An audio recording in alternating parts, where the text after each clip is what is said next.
Good morning. Hello. My name is Nathan Hunkin and you are watching Chaos TV. It's Thursday, the 5th of November. Welcome to the show. Regular viewers will know Chaos TV broadcast on Tuesdays, Wednesdays and Thursdays. An absolute pleasure to have you here this morning. Matthew and Perrin are taking a well-earned break today while they get on with other things. So you've got me for a while. It's a special day today as we are handing over the show to our friends at Seetec Pluss for the Care Roadshow, which is very exciting. We are here until 3 o'clock this afternoon, so make sure you stick around. If you would like to get in touch with the show, we would love to hear from you today. There's several ways you can do that. You can, of course, text the word chaos and your message to 82228. Standard network costs apply, and make sure you ask the bill payer's permission. You can send an email to hello@thisischaos.co.uk. You can also give us a call on 01872 228844. Or if you're watching on Facebook or YouTube, use the comment section, leave us a comment and we'll pick it up from there. And of course, the rest of social media, hashtag Chaos TV. We are broadcasting in several places today, rather excitingly. You can watch us on the Seetec Pluss Facebook page. We are on the Positive People Cornwall Facebook page. Of course, here at the Chaos Group, our Facebook page. CSW Group have very kindly let us hijack their Facebook page today as well to bring you the show. And of course, we're on Vimeo, YouTube and watchchaos.tv. So we spoil you for choice. So, hey, I've got a extra special presenter helping me co-host the show today virtually because, of course, first day of lockdown here in England. But that doesn't stop us. Give me great pleasure to welcome Alex to the show. Hi, Alex. Hello, Nathan. How are you doing today? Yeah, really well. Two things. First, straight away, loving the vintage telephone in the background. Oh, Does yes. it work? Yeah. It actually does, yeah, believe it or not. Amazing, I love it. And not particularly convenient to dial off with the rotary dialer on there. Yeah, brilliant, it's amazing. And also a lovely picture, drawing, I'm guessing, of the dog in the background. Is that your dog? Yes, it is. I've got a whippet, and she is lying in the sun right in front of me at the moment. Oh, you're in good company today then, that's great. Indeed. Alex, thank you so much for joining me. Tell us a little bit about what's coming up today, what we're doing. It's quite an exciting show. It is. You know what I'm very excited about today? We're going to be talking about social care and specifically working in social care. We've got a number of really exciting topics that we're going to be going through today. And we've got some really good guests on, some really experienced individuals.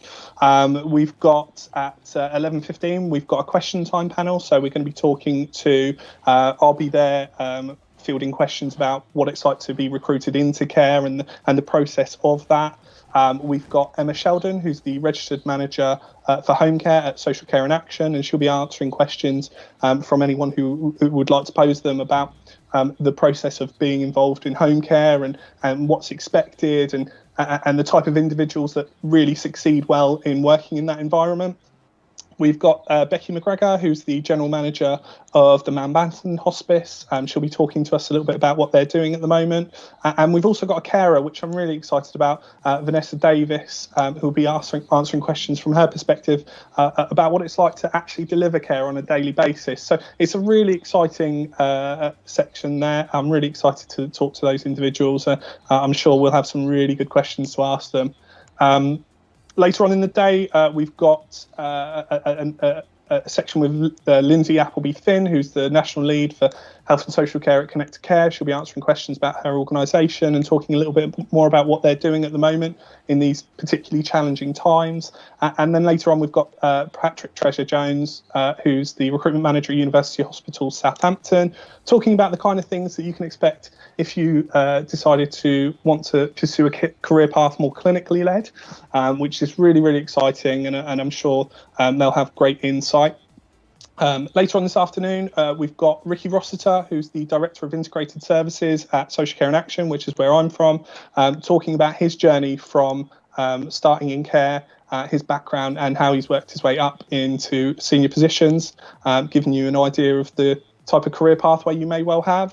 And then later on, we've got a section at 1:30 talking about keeping caring and staying safe, talking about what it's like in home care environments in order to be able to keep people safe, both the staff and the people we support, some of the most vulnerable people in our society during this difficult time, how we're ensuring that people are safe and are well looked after and are not falling through the cracks. And then finally, we're going to be talking, we've got, I believe, a video clip of what care is all about, where we're going to be I believe we were talking to an individual who's receiving care, a family member, talking about what it's like to receive care and why it's so important and how it impacts their day-to-day life. So really exciting day ahead of us. I'm super excited. I'm really pumped, as you can probably tell, and I'm looking forward to talking to all those people.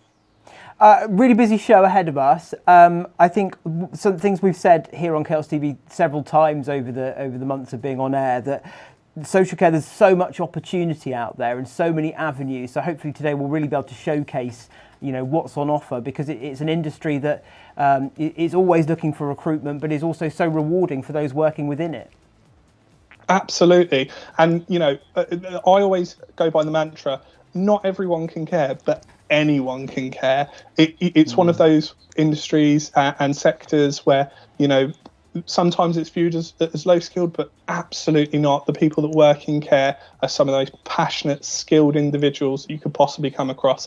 And today, hopefully, we'll be able to open the door to a few more individuals that might be tiptoeing around the idea of potentially working in care, and additionally maybe might be thinking of changing sectors because of what's happened. And yeah, it's a really exciting prospect. I'm looking forward to it. And the team who put today's show together, when they kind of asked me to present, I said, well, I'm going to have an expert to come on and co-host with me. You're here, Alex. You're our chosen expert today. Give us a little bit about your background and what your kind of day-to-day work looks like. Yeah, so I'm the resourcing and commercial development manager for Social Care in Action. And Social Care in Action, for those that don't know, is a group of social enterprises. We've got a few different facets, including we run a counselling service, we run a library and a transportation division, but most importantly, we deliver care out in the community in extra care services, and we also run some day centres. So we kind of cover a few different facets of care. My individual role is to recruit people into working in this industry, and I've been doing that for a number of years across a number of different organisations. It's always a challenge in care to be able to successfully recruit people into this sector, but at the moment there's no better time to be getting into care.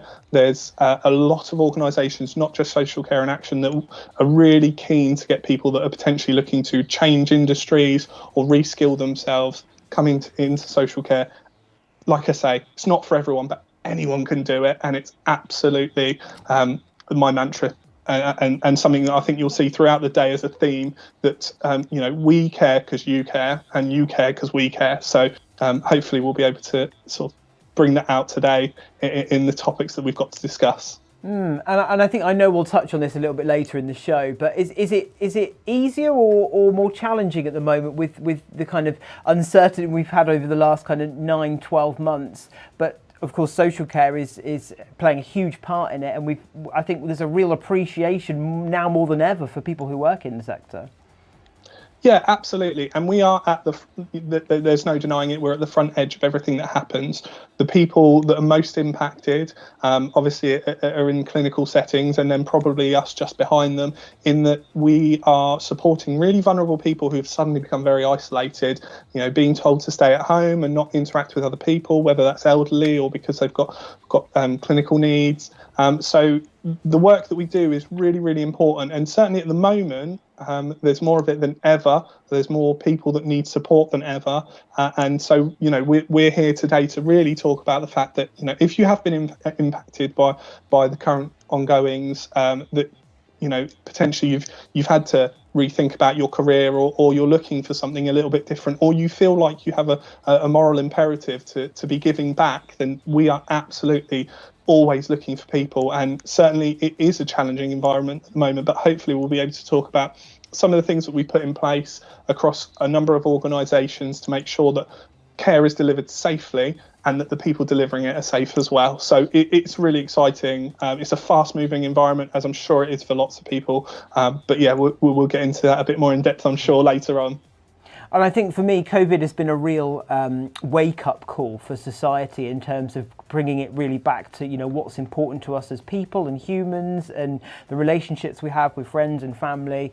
So, you know, for people who are potentially looking to change their career or look at different opportunities, hopefully today I'll really be able to showcase, you know, the benefits and the joy people get from working within the sector. Yeah, and you've hit the nail right on the head there. It is joy. You know, the job that we do, if you like dealing with people, it's the best in the world, because you really do feel that sense of reward at the end of the day. You know, you really are making a huge impact into some really vulnerable people's lives. We all know people that potentially have been isolated over the last few months, and you know, we're getting on for 9 months now, that have been, you know, unable to access other interaction. The things that we do, going to see them, making sure they're okay, supporting them, even just being an ear to talk to, is of paramount importance, not just on people's physical health, but mental health, and making sure that, you know, they have an enjoyable and fulfilling life. I'm being told our next guests are waiting in the wings. So while we get those guys on, we've got a bit of a Q&A session coming up now. We are going to watch a few promotional videos we've been sent about different areas of the care sector. So stay tuned.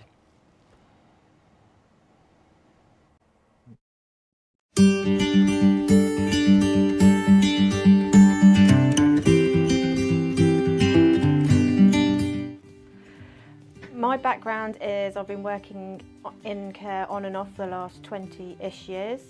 I've worked in hospitals, in surgical wards, I've worked in care homes, residential as well as nursing, days as well as nights. I've gone into activity coordinator, then got my role with SCIA as day centre manager. And from there I got promoted to the role I'm currently in as a day opportunities manager. Okay, I love looking after our customers. It's keeping them at home for longer, making them independent, or keeping them independent rather. It's just helping the families as well. Some of them are still working, the families, and they need their mum or dad or their husband, wife, to be known that they're getting looked after. And with the support of my team, they do a really good job. So at the moment, within the day centres, because they're shut due to COVID, we are out visiting our customers. So we've flipped from a centre-based service to a home-based service. Not only are we doing home visits, so we're doing social, it's social, so we're going out and visiting them at home, doing exercises, welfare visits, arts and crafts if they want to within whatever they've got in resources in their own home. We're also doing trips, and we've got a maximum of 2 people on the bus due to the social distancing. And recently one of my driver and the carer took 2 of our chaps to Salisbury Cathedral. They took off their own back, they got there a bit earlier, and the chaps had a fabulous day.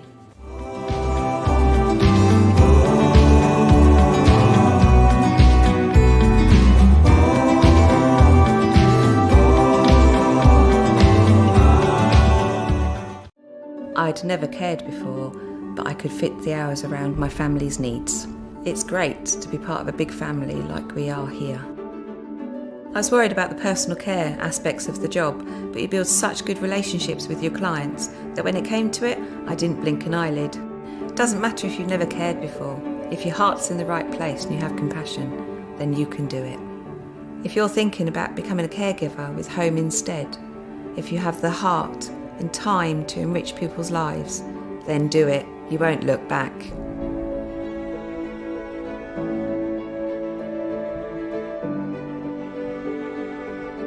Take 2001. I know I'll never be on EastEnders or anything, don't I?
Welcome back. My name is Nathan Hunkin and you're watching Chaos TV. A little bit of a longer break than we anticipated where we got our guests ready, but I'm pleased to say that they are ready to go now.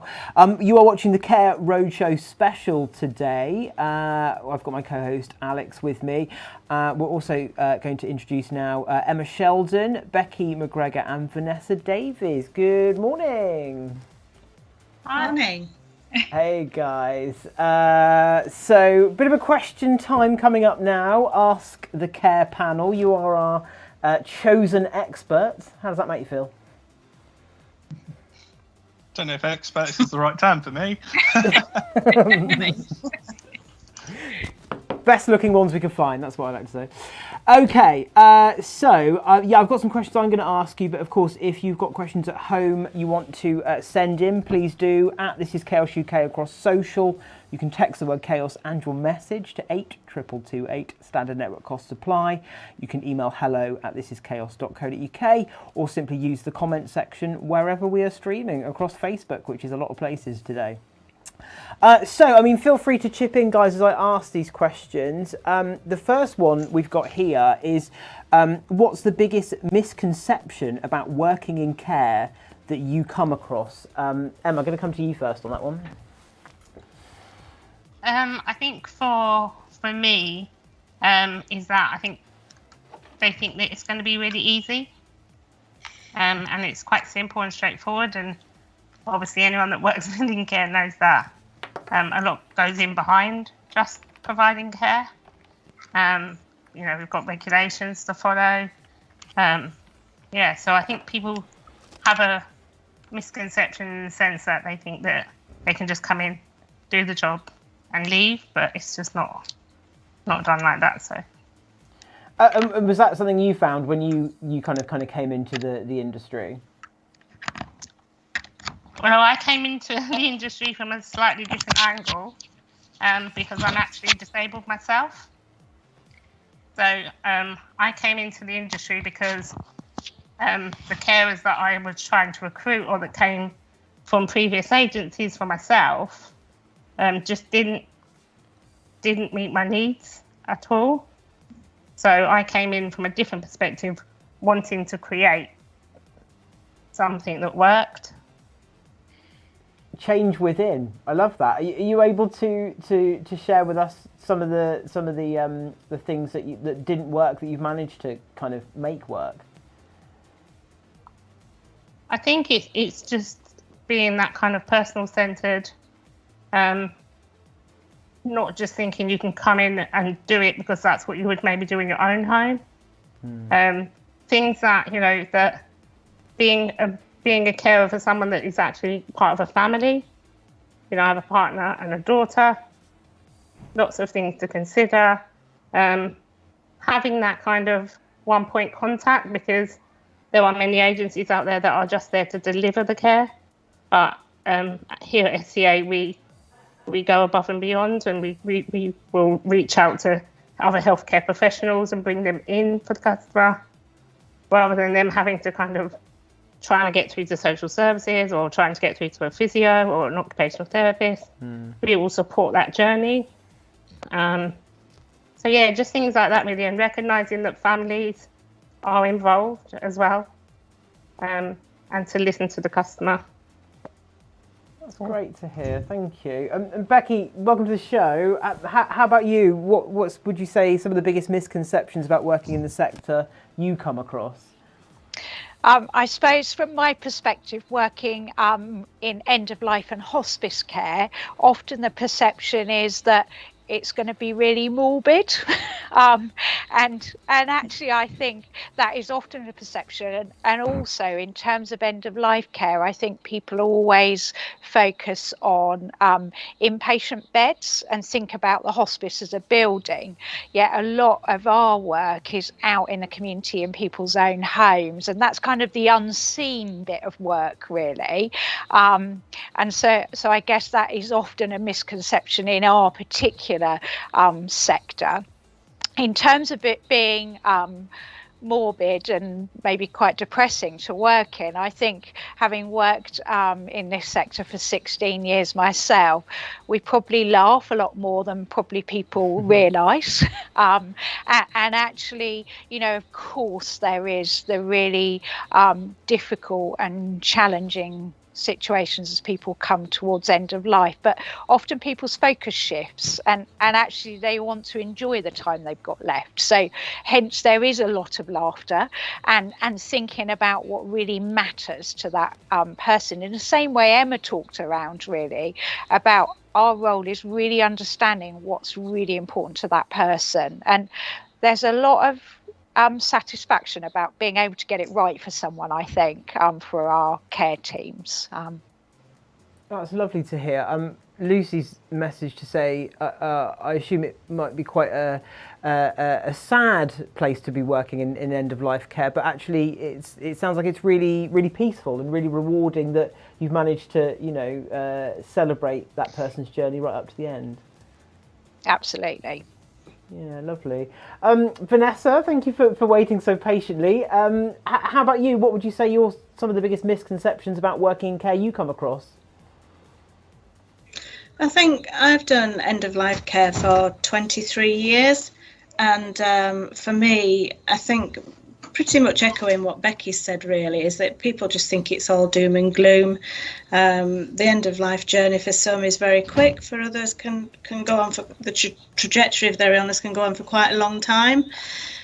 So it's about keeping, I don't know, it's about just keeping everybody focused, and people just think that it is just literally about sitting and holding hands and patting backs of hands, and you know, there's a lot of emotional things that go on with end-of-life care as well, not just for the patient but for the families as well, and for how, you know, their journey is along that cancer journey or end-of-life journey with that loved one. You get a lot of people saying that I couldn't do my job, but you know, just probably like I couldn't do somebody else's job. It's what we're conditioned into doing now. And, you know, I've got so much out of doing end of life care. I couldn't imagine doing anything else, being there, because I work out in the community. So it's a very privileged place to be, in somebody's home. You know, and it's not without its trials and tribulations, but I think people see hospices as a place of death. They don't see beyond what goes on in the background, like, you know, daycare for patients and stuff. So it's, I think, getting that end of life it's stigma and being able to sort of people to be able to embrace what they're going through without, rather than you know, finding it sort of challenging. I think that's what we're there to support them with. So that's really lovely to hear, because I think you're right. The general public, people who maybe don't have much experience in the sector or within the sector, kind of associate hospices as you know, really sad places, really negative connotation. But of course, people working in the care, of course, it's not right for everybody. But for those who do choose a career in that sector, it's that they make it, you know, so special and so rewarding. And to hear you've worked more than 20 years doing that, there must be something magical about it for you. It is. It's a privilege to be with somebody, following them through that journey. Unfortunately for me, I don't see the beginning. I only see the end, which sometimes is really comforting for the families to know that they've got people there that can actually support them. And know I've got empathy as well. Having lost parents myself and family members. So I think as you go along in life, you know, obviously the older you get, the more experiences you gain, sort of around end of life nursing, etc. So for me, it's yeah, I just couldn't imagine doing anything else, and being there and supporting, you know, individuals. It's amazing. Beautiful stuff. And Alex, how about you? I mean, you must come across quite a few misconceptions. Any ones we haven't kind of covered? Yeah, I mean, we obviously always come across the same misconceptions that it takes a particular type of person to be a really good carer, and actually the carers come in all shapes and sizes and from all different backgrounds and have, you know, a litany of different reasons why they've come into care in the first place. And the other thing that we sometimes come across is that it's low skill, and it really isn't. You know, the skills that carers have are very high. They are constantly working to improve them. They're adapting to family situations and clinical changes in clinical status, and they're constantly on their feet and adapting to everything that comes around. So it is a very high skilled role, but like I say, carers come in all shapes and sizes. There's no stereotypical perfect carer. There are carers that you meet that are very outgoing and very energetic, and then you meet more introvert carers, and those carers are just as important to being able to deliver care successfully and in the way that people most importantly want it. Great, yeah. Alex, I'm conscious I'm doing all the talking here. Have you got a question you'd like to ask the panel?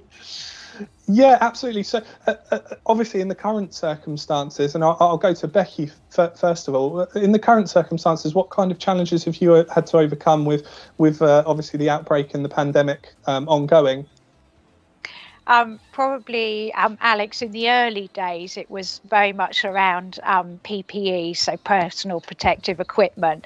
And certainly, I mean, gloves and aprons are routine for us, but wearing surgical masks was very much a new thing for us. But also, we have seen patients during the COVID time who've been end of life because of being COVID positive. So that's been a very different experience for our teams. And, right from needing to change uniforms, shower, have teams that we split. So those who were going into COVID positive patients, just that team goes in and the rest of the team see all the other patients. So, doing some of those things have been quite different, and with the ever evolving Public Health England guidance in the early days, so keeping our eyes on that and making sure that we're keeping our staff and our patients and their families as safe as possible. Particularly challenging, I'd say, in the early days. I think now it's almost become business as usual, and despite today being a new lockdown, for us much of what we're doing is the same as what we've been doing over the last number of months. I had definitely sleepless nights in the early days of how we were going to have enough PPE. I'm thankful to say we're not in that place now, and for example at the hospice we hold 6 months stock now. That's not something we would have done in the past, but that's the right thing to do now. Yeah, absolutely, and I echo your sentiment in terms of the challenges, and certainly at the beginning of lockdown, I certainly experienced candidates that were like, my industry has gone quiet. I need a new job. I'm thinking about coming into care, and then within a week or two, going, actually, I'm scared to come into care because they think that they're not going to be protected. So it's definitely it definitely was an ongoing issue. But I'm pleased to say, and I think Emma will echo that sentiment, that it has changed, and I think we're all working in that new normal. Because that's what we have to do. Emma, what's the most challenging thing you've had to deal with over this changing period? Absolutely everything Becky has experienced. I think nearly every other care provider would have experienced a similar thing. Definitely like hand gels at the beginning when it just was not available, and knowing that we have to have it available. Thankfully, we had a good team behind us making sure that wasn't the case. And like yourself, Becky, we ensured we had enough PPE for, I think, 2 months solid. So, it didn't affect us at all, really. But again, not just the PPE, but, ensuring that everyone's up to date. And obviously, we all knew that it came out on a Friday, just as everybody was going home, which was challenging because, nobody really knows what goes on, like you say, the hard work behind the scenes as well, where we're frantically staying up late or, ensuring that everyone's educated and has the right information and up to date. Care plans are updated to reflect what we want our carers to do out in the community. So that was definitely a challenge. I think another challenge was probably the initial bit where everyone had to go home and isolate for 2 weeks if they remotely had a cough or a sneeze. and they had hay fever. It was summer. It was very, very, very likely that they were going to get some form of allergic reaction to the pollen, but it was a symptom, and we had to just follow that, very strictly. And that was a little bit challenging at times, but as always, the people that are in care, our carers, the ones that were working, just stepped up. They went above and beyond, and for that we'll always be forever grateful, I think. Yeah, absolutely. And you talk about getting hand gels at the beginning, and I remember the challenge, and I remember a local distillery suddenly delivering a load of hand gels to us because they laterally moved their production along with 6 bottles of gin, which I don't know what happened to those. That's true, that happened. that legitimately happened. But Vanessa, I'd really like to ask you sort of what your training's like. What kind of training have you experienced? Have you had additional training for COVID, or I suppose it's changed quite a lot for you over the last few months? Yeah, no, we were just thrown in at the deep end like everybody else. We had the PPEs, we were fit tested for masks, as obviously we was out in end of life in the community nursing the COVID patients, which were just rapidly being sent out of hospital. So we were given all the right equipment. For me, it was, I think being fit tested was a bit of a security thing for me, because not everybody gets that privilege of having these nice fancy masks on, they get the fluid resistant ones. We didn't get the full equipment like some teams got, look like forensics. We didn't get those. We just had the gloves, the aprons, and these fit tested masks. The training, we were always updated, continuously updated regarding what was happening out there. Obviously, guidelines kept changing, even about clinical waste around the PPEs that we were taking off. They had to go in certain bags, and then that bag had to go into another bag. But then as the more information was coming through, which was fed back to us, eventually we could just dispose of stuff in normal household waste. We were briefed about everything from clothing to shoes, how the impact that the virus could have on certain things. So we were constantly updated. But like everybody else, I think we hit the ground running. We had hot and cold teams. I was in the hot team, which was the COVID patients. And then I caught the virus myself. So, which was really a couple of, four people in our team had the virus. So, and the impact that has on, people, not just the patients as well. So the impact on staff that has, and then obviously because we are a smallish, 16 people in our team. So 4 people taken out of that equation, then you're up against who else can go into these patients, because not everybody can, or everybody, feels comfortable doing it. So it was constantly reassuring people as well that, as long as you wear the right PPEs and your hand sanitisation, your hand washing, everything was up to date, then, like Emma said about updating care plans, etc. So, and then for us, we transitioned over to Mountbatten 2 months ago. So, and actually the same policies and procedures are here, and it's a COVID safe environment that we're in, so we're quite lucky really, and we have regular updates here about COVID. So yeah, I feel as long as you adhere to what's going, what the rules and regulations are, the impact that it might have or might not have. Yeah, and I imagine, I think this will be probably echoed across everyone, that the workload has increased because there's just so much more that not only needs to be done, but that changes all the time. And I imagine that's the case for everyone. Have you found that to be the case, Becky? Yeah, absolutely. So I suppose we had a number of pieces of work in the hospice, some fairly significant pieces, of which Nessa's just mentioned about her team coming over to work with the hospice. So that was a big piece of work. In April, we brought all our catering and housekeeping teams in-house. So all of those pieces of work that we were doing anyway had to continue. And it was really important for those to continue, on top of obviously the COVID stuff as well. So yeah, absolutely, it has been a really, really busy time. But, you know, I guess, and I think others have already alluded to this, I'm really proud of the way the teams have pulled together and gone, you know, above and beyond, because, you know, people have kept that absolute focus on we need to get it right for patients. And, you know, even in the really hard moments, I think that's where we've needed to say, yeah, but we've got to get it right for patients. And that means going above and beyond at times. And, you know, the teams have been brilliant with that. I've been really, really impressed with how, you know, staff have absolutely said, right, yeah, I'll do this. You know, even though personally, sometimes it's been really difficult and challenging.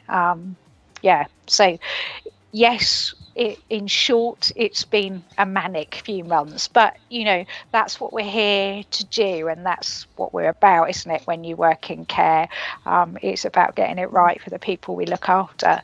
And that's been a challenge for the people we look after, I think, because, you know, or have they seen us all dressed in, you know, masks and turning up everything, looking like the scientists in ET, you know, completely hazmated up.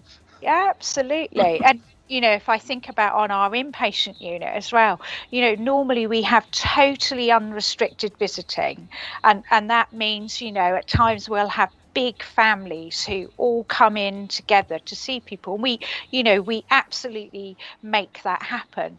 We have had to scale down our visiting. We haven't stopped it. That's been really important for people, you know, as they come towards end of life. And we've learned stuff around how we can do that better and more safely. And all our visitors now are in PPE. But, you know, all of that is unusual, and we've absolutely had to adapt and keep that focus in mind of who we're here to support, really. I think sorry, can I just say about the patients in this, because you know, at the end of life, you know, it's how they, when you turn up and you've got all this PPEs, it's quite frightening for them, but also reassuring in some ways that for those that you could reassure. And I think that was a big impact. That's had a big impact on patients, and being able to communicate, because they can't see your face, they can't see your mouth, you know, if they're hard of hearing, etc. So it does have, not just on you know, sort of like their care, but in a communication sense as well. It does affect, you know, there's barriers. It's an immediate barrier then for patients being able to look at you and understand. So. And that's a sentiment to your, like we were saying, adaptation. You know, carers do adapt really quickly, and you know, we look at it at the moment that actually everything in our industry has to adapt very, very quickly. But it's always been like that. Things change so rapidly. The way that we approach care changes so rapidly, and that's one of the skills that carers have that is so important. Is they have the ability to adapt incredibly quickly and pivot to a new direction. So it's a sentiment to your ability to do that, Vanessa. I'm really, really, you know, I'm proud of all the people that work with us and alongside us, because that's definitely been happening across our industry, really. And Emma, I guess your role has changed. Your day-to-day activity has changed quite a lot as well. So what kind of adaptations have you had to make to what you've been doing? So me personally, due to having a disability, I've been shielding. So I've been working remotely, and anyone that knows me knows that was no easy task, because I'm a hands-on individual, and like to know what's going on. So having my colleagues in the office and me being at home was quite difficult, but they've been amazing, and together we've managed to just make it work. We're so lucky within SCA to have the technology that we have. We've got some amazing systems, and that has most definitely enabled us to support individuals remotely. So teams like we're on today, for example, we've been able to have team meetings, keep in contact with people, and actually I think it's actually improved communication in that sense, because they can just log in through Teams and have a meeting from where they are. So it's kind of reduced the travel for them. they can still get the same effect out of a meeting. So yeah, I think we have had to adapt, but I can only echo exactly the same, which is absolutely how proud I am of every single person that I've worked alongside and that I've worked alongside during this pandemic. So yeah, and I can absolutely echo the sentiment as well that yeah, we have been using technology, and the amount of times I've walked into the office and you're just on a screen, and I'm like, oh hi Emma. So it's definitely been a change for all of us, hasn't it? Yeah, I currently sit on my colleague's desk on a separate screen all day. At all times. So. Nathan, I wonder if we've had any public questions that they would want to give to the panel at all. Yeah, sure. So there's quite a few messages coming in. Don't forget, if you do want to ask our panel a question, get in touch. You can text the word chaos in your message to 82228, standard network cost supply. You can email hello@thisischaos.co.uk. You can, of course, call us if you want to on 01872 228844. Or just use the comment section below on Facebook. Rocky's been on to say, great show. You're all looking very swish. That's nice. Mary, who is watching in Australia, international viewers today, big shout out to Mary, says, listening to Vanessa talk was very comforting. I couldn't be with my dad when he passed away in hospice, but I know he was really well looked after. So thank you, Vanessa, for sharing that with us.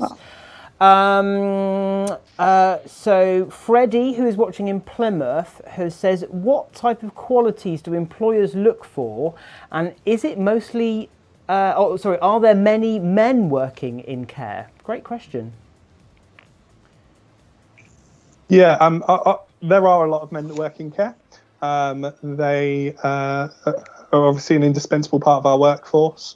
In terms of qualities, we look for certain values. Empathy, obviously, is paramount. Most people have some level of empathy, but being able to put yourself in the position of, how would I feel if if someone was delivering care for me? What would I want?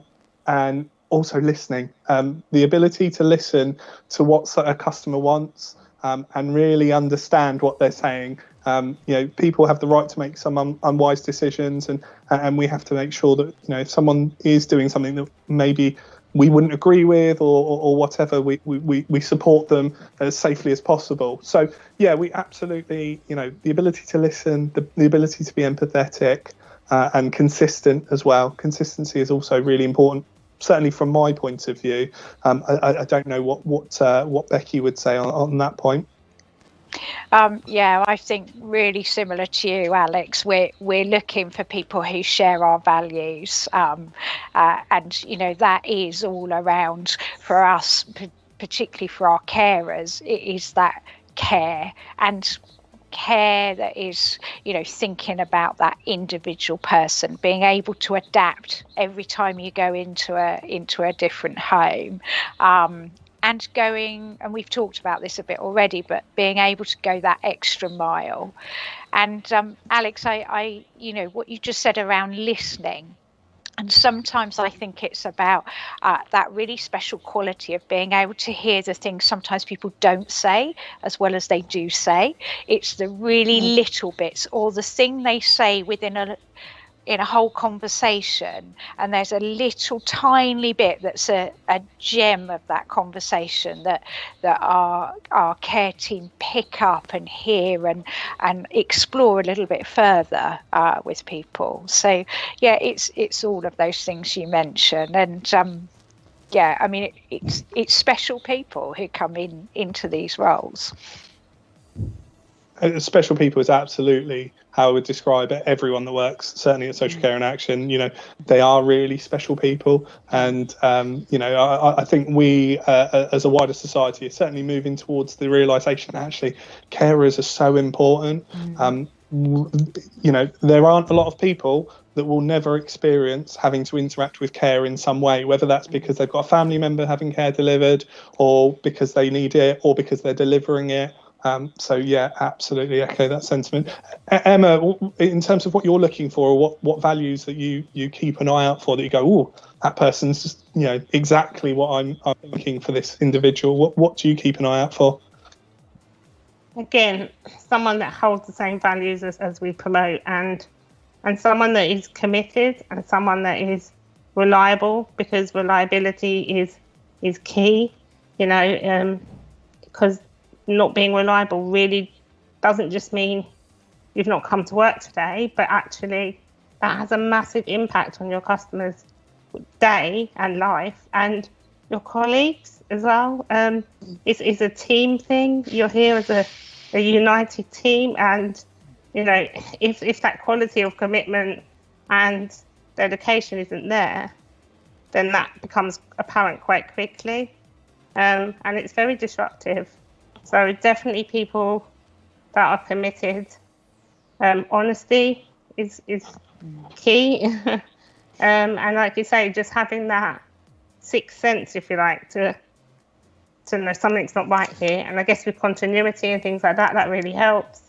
So yeah, just someone that wants to do it, really, someone that is, there for the right reasons, and has them same values and morals as we're looking for within, especially FCA. So, Alex, just picking up off from there, Jack sent a question in to say he's considering a career in care, never done it before, wants to know what kind of qualifications he needs to kind of enter the sector, what training's available, and also how to choose an employer, because I think, especially here in Cornwall, there's a lot of providers. How do you know which employer might be right for you? Absolutely. So in terms of qualifications, first of all, the qualifications you need to work in care, you don't need any qualifications. You anything that you need will be provided to you, and I would suggest that any good employer will have a really comprehensive training package, including obviously the care certificate, but additional supplementary training. So if you need, for example, if you're supporting someone that's PEG fed, you should have a comprehensive training package to make sure that you can do that safely and effectively, and make sure that you're not putting yourself or your client at risk. So all reputable care companies will provide you with really good training.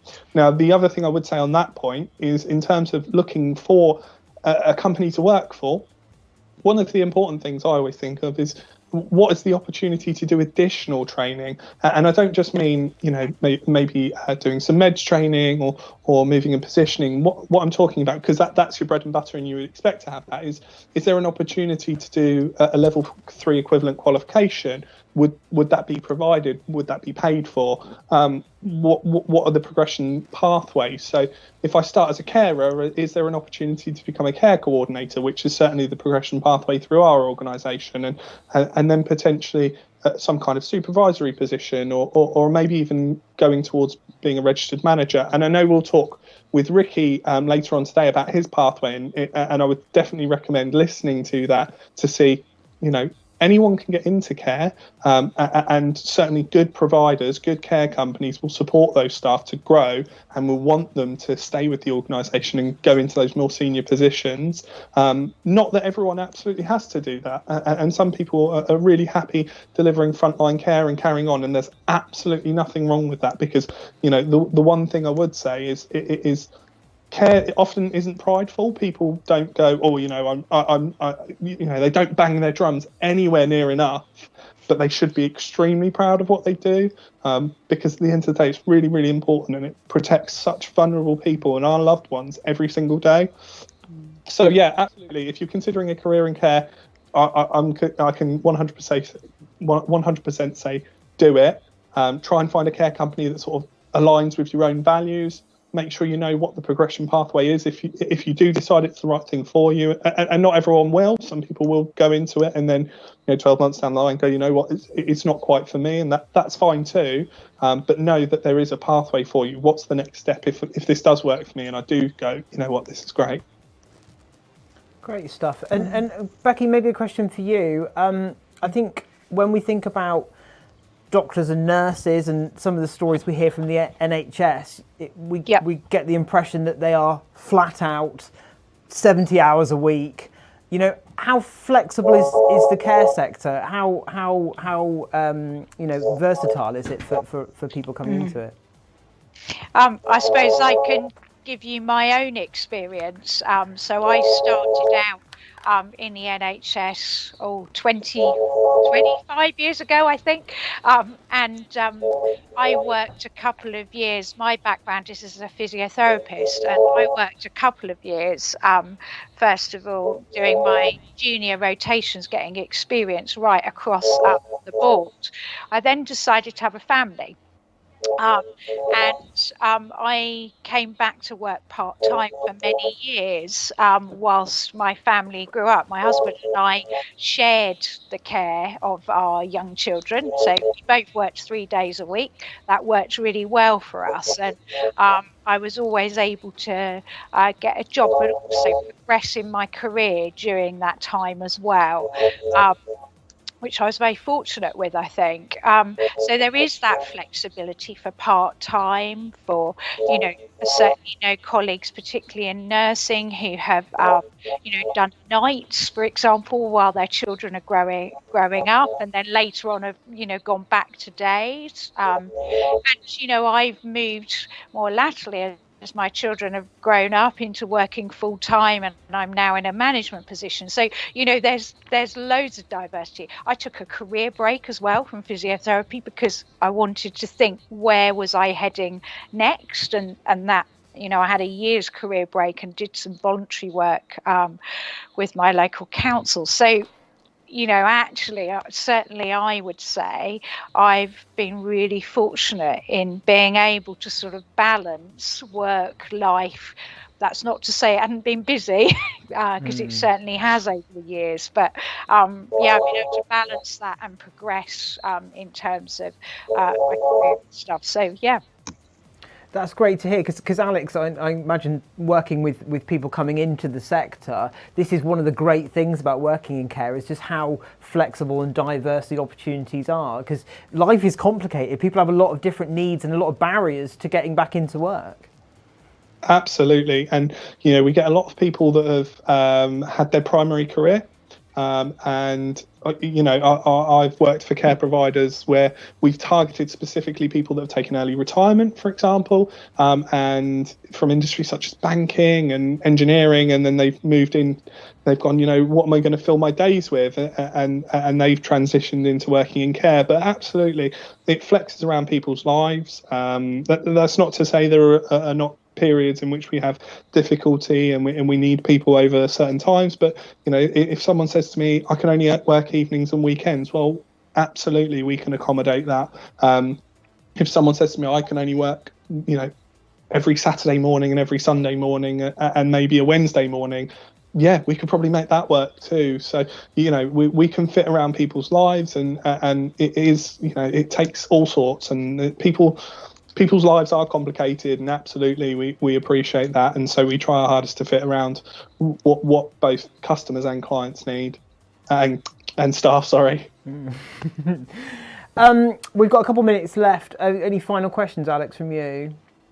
Yeah, so I certainly, we talked about being prideful, and certainly there's been some brief examples of how proud you are of your staffing teams. But I'd really like to know what you're most proud of in terms of what you've been doing over the last 12 months. And I'll start with Vanessa, because I'm sure you've got some really, really good examples. Well, I'm just really proud of the team, full stop. I mean, we've had a lot of adversity over past months, obviously the transition coming here, the uncertainty, but it's just how well the the team is together. They do go above and beyond. We, for patients, for staff, that everybody just fits in at a drop of a hat. And obviously since we've come here, the transition into Mountbatten for us has been absolutely amazing, because we're actually in a niche now where we needed to be, because we were sat in a health service that didn't really know where to put us, but now we're in with Mountbatten, and we've got all this support. It's just absolutely amazing, and I think the team, as a team, we've just settled in so well. And we've just embraced it, and I think it's just amazing. We should have been here years ago. as part of this service, which is, it's a real shame because of how it could have been. But for the adversities that we've had through the pandemic, the effect it's had on the team, I'm just so proud that everybody's just pulled together. And being in this sector, for me, and for obviously the girls and the boys that we have in the team, it's just an amazing place to be. You're giving something to somebody that, whether it can just be a little handheld, it can be just a gesture, it can be just a smile. It's the impact that you have on a patient and their families is a lasting memory, especially for the families. And, for us, it's the plaudits that we get, the thank yous. We don't go out there to get thank yous, but it gives you that sense of purpose, and it enables you just to carry on the amazing jobs that we do. Amazing. And absolutely, it's those plaudits and stuff that kind of keep you going, isn't it? And you don't do it for that, but it certainly helps. Absolutely, yeah. Emma, what are you most proud of? Again, it sounds like we're just repeating each other. Like everybody within SCA has just been fantastic. I think we've become closer as a team. I think, at the end of the day, their frontline staff and their actions are, just incredible, and how they've taken to the changes, and just as a whole, knowing that all the hours and the work that's been put in at every level, really, just to make sure it's smooth. I'm really proud of the fact that we've continued to take on new business, new customers, and actually support the hospitals, and when needed, support them to, have support at home as opposed to being in a hospital setting that possibly they didn't need to be in. We had a situation where actually we supported a COVID positive customer to come home for their last days with their family. So, we've made some incredible changes and made some big differences, and they're the things I'm really proud of. I'm so sorry to interrupt. We've only got a few moments left. So, Becky, I don't know if you wanted to kind of get your final kind of bit in. Okay, yeah. I mean, I would echo everything that everyone else has said. I suppose at Mountbatten, Hampshire, we only took on the hospice back in April 2019. So I guess what I'm really proud of is massive change was happening to transition from a NHS run hospice to a charitable run independent hospice. So you can imagine there's massive change within that anyway. Put COVID on top, and I guess our staff have undergone significant change stuff over the last 18 months, and change is really hard at times, even when change is absolutely for the right reason. So I'm really proud that staff have stuck with that they have embraced it. They've kept their eye on why we're here and what we're doing, and that's a journey, isn't it? And we're very much still on that journey. So hearing Ness talk around, I wasn't twisting her arm when she, her team, I'm not in the same room, you will see, as her, but, when she's talked about her team just, joining the organisation in September, it's like they've been here for a long time in many senses, because they have just fitted in. And, I really applaud the way people have managed that, because, I know it's not easy, and it's not always an easy journey. So, yeah. Guys, thank you so much. We could talk for another hour about this easily, but we are out of time, I'm afraid. So thank you so much for joining me. Alex, what's coming up next? So you've kind of caught me off on the hop there. So we're talking about your career and journey into care. And we've got Lindsay Appleby-Flynn, who's the National Lead for Health and Social Care at Connect to Care, and we're also talking to Patrick Treasure-Jones, who's the recruitment manager at University Hospital Southampton. Brilliant stuff. Emma, Becky, Vanessa, thank you so much for taking time out of your busy day to come on to Chaos TV and the Care Roadshow. Pleasure talking to you. Thanks for having us. We are going to go for a little break and then we'll come back. Stay tuned.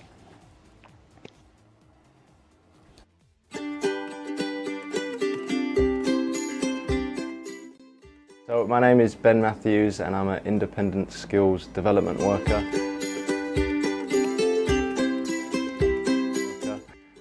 Usually on a day-to-day basis it varies every day, but heading out into the community, whether that's seeing people at their houses or seeing people taking them from their daycare centre, spending time in the community, whether it's going shopping, playing football with them, playing sports, just doing day-to-day activities, just offering my support and my assistance with whatever they need to do.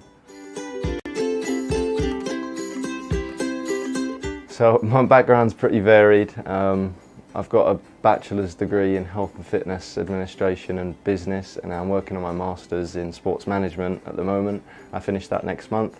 I've worked various different roles throughout my time, whether that's sales, coaching, all that sort of stuff. I've now just gained a position with Special Olympics National Office up in London, where I'll be the project officer.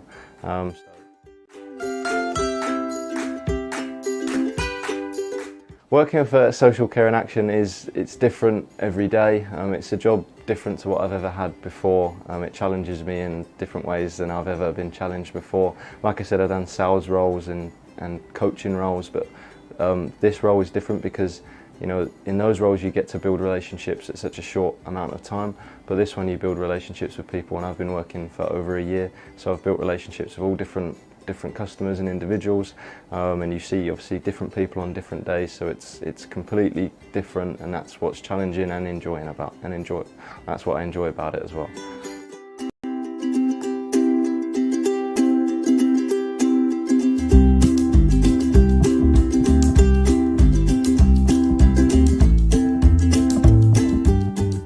I care about people and I care about how they feel. I'm just a natural carer.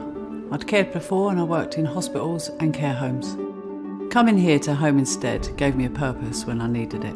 We're given the time to care and get to know the actual person that we're caring for, and no day is the same. I'm surprised by how much support and training we do get compared to other companies that I have worked for. With Home Instead, you never feel alone. When I walk into a client's house, I treat them like my own family. You can hold conversations around a photograph or an ornament. There's a real sense of family and we're all proud of each other. Working for Home Instead has really gave me a sense of belonging when I've really needed it the most. I intend to stay here working until I retire. That's how much this company means to me.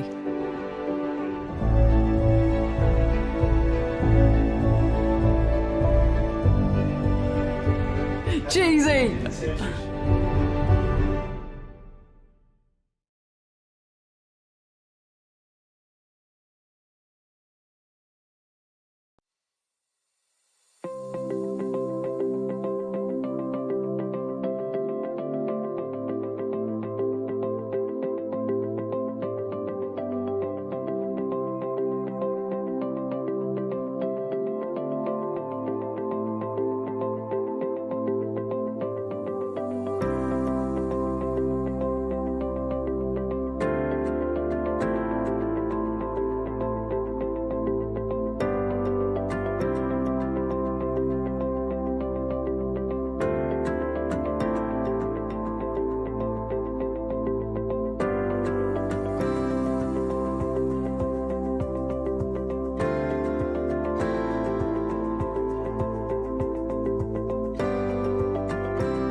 Welcome back to Chaos TV. My name is Nathan Hunkin.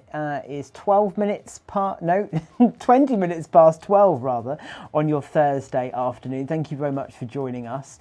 It is the Care Roadshow special today here on Chaos TV. We would usually broadcast Tuesday, Wednesdays and Thursdays across Facebook, Vimeo and YouTube, but we're teaming up with our friends from Seetec Pluss today for the Care Roadshow. My co-host this afternoon is Alex, who is a resourcing and commercial development manager for Social Care in Action. This next segment is about your career and journey into care. We had some great guests on earlier for a Q&A session. We're now going to bring in Lindsay Appleby-Flynn from the National Lead for Health and Social Care at Connect to Care. Good afternoon. Hi. Lindsay, thank you so much for joining us. And Alex, how are you doing over there? You okay?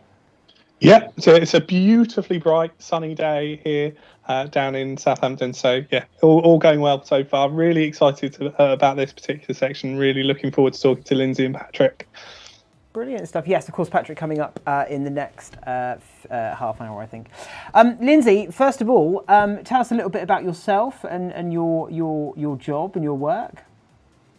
So currently, as it says on the screen, I'm the National Sector Lead for Health and Social Care at Connect to Care. Connect to Care is a national training provider, and we deliver training to the health and social care industry across all aspects of care and across all parts of the country. And I'm classed as the sector expert from the commercial side of the training provision that we deliver. So I work on designing the courses, looking at what the sector needs, what are the needs of the training care companies that we work with, designing those, bespoking them to meet in each individual care service, and making sure that we can be really responsive and have up to the minute knowledge and competence and expertise that we can then deliver to those working in care to support them. And as you can imagine, we've been incredibly busy over the last few months during the pandemic, supporting care services as well. Yeah, sure. I was literally just about to say that. I imagine it's been a really difficult, well, maybe challenging time for you at the moment with things changing a lot. Do you think the impact of COVID will have any long-term effects on those working in the care sector in terms of what they've had to deal with and how they see patients and clients? I absolutely do. And we're already seeing some of that now. So in terms of the positives, the care sector as a whole has learned to be much more innovative in terms of our approaches and how we support individuals. So you will have seen things like visiting booths that have been created in care homes so that visitors can still come and see their loved ones without the risk of cross contamination and infection, and potentially making vulnerable people more at risk from the virus. And we've learned lots of different ways of how to be able to be more responsive when we can't always do things face to face. In terms of the negatives, one of the things that I've been incredibly busy working on is delivering first aid for mental health training to people across all areas, actually, not just care, but in particular to people from the care industry in terms of how to support their own mental health during a crisis such as this, and how to be able to support your staff members and colleagues' mental health, because this is really taxing and draining when people are having to work under these kinds of conditions day in, day out. And we're already seeing evidence of some post-traumatic stress disorder in nurses and healthcare workers and things as well, in terms of what they've had to deal with. And I do think potentially without the right mental health and wellbeing support, training and development, and processes and systems in place to support our care staff, there could be some more of that. But there is so much that people are doing to support people to work in these circumstances, to make it so that everybody is supported and developed and able to cope in these challenging times.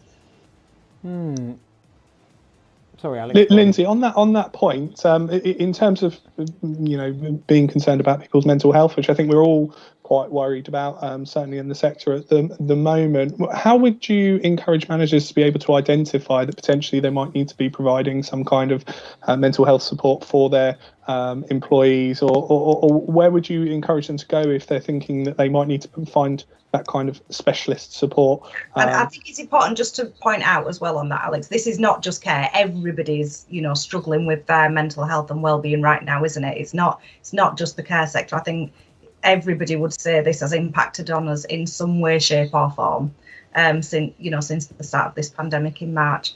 One of the things that we talk about on the training that we offer is the different signs and symptoms that you might look out for in terms of stress. First and foremost, a lot of the mental health problems or issues with well-being that someone might experience could start from stress, and us not identifying those signs and symptoms that someone's quite stressed, and then being able to put something in place to support them with that before it develops into something more serious.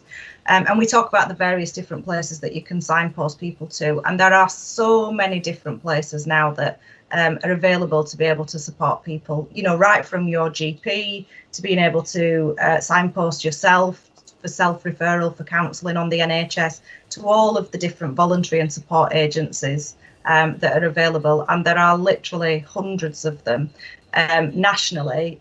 We have a signposting sheet that we give out readily to anybody that wants it, so I can send that out to you guys. If anybody wants to put in the chat that they wanted it, you guys can then forward it on. It literally has every mental health organisation nationally that is available to help with any kind of mental health problem. But another really good website to use is www.hubofhope.co.uk. And with that one, you put in your own personal postcode for where you live, and it brings up every support agency in your area. So that's really beneficial for managers to know about, so they can then A, pick up on the signs and symptoms, and B, know where to get their staff that support. Lots of care organisations have their own employee assistance programmes as well, which offer fantastic support to people.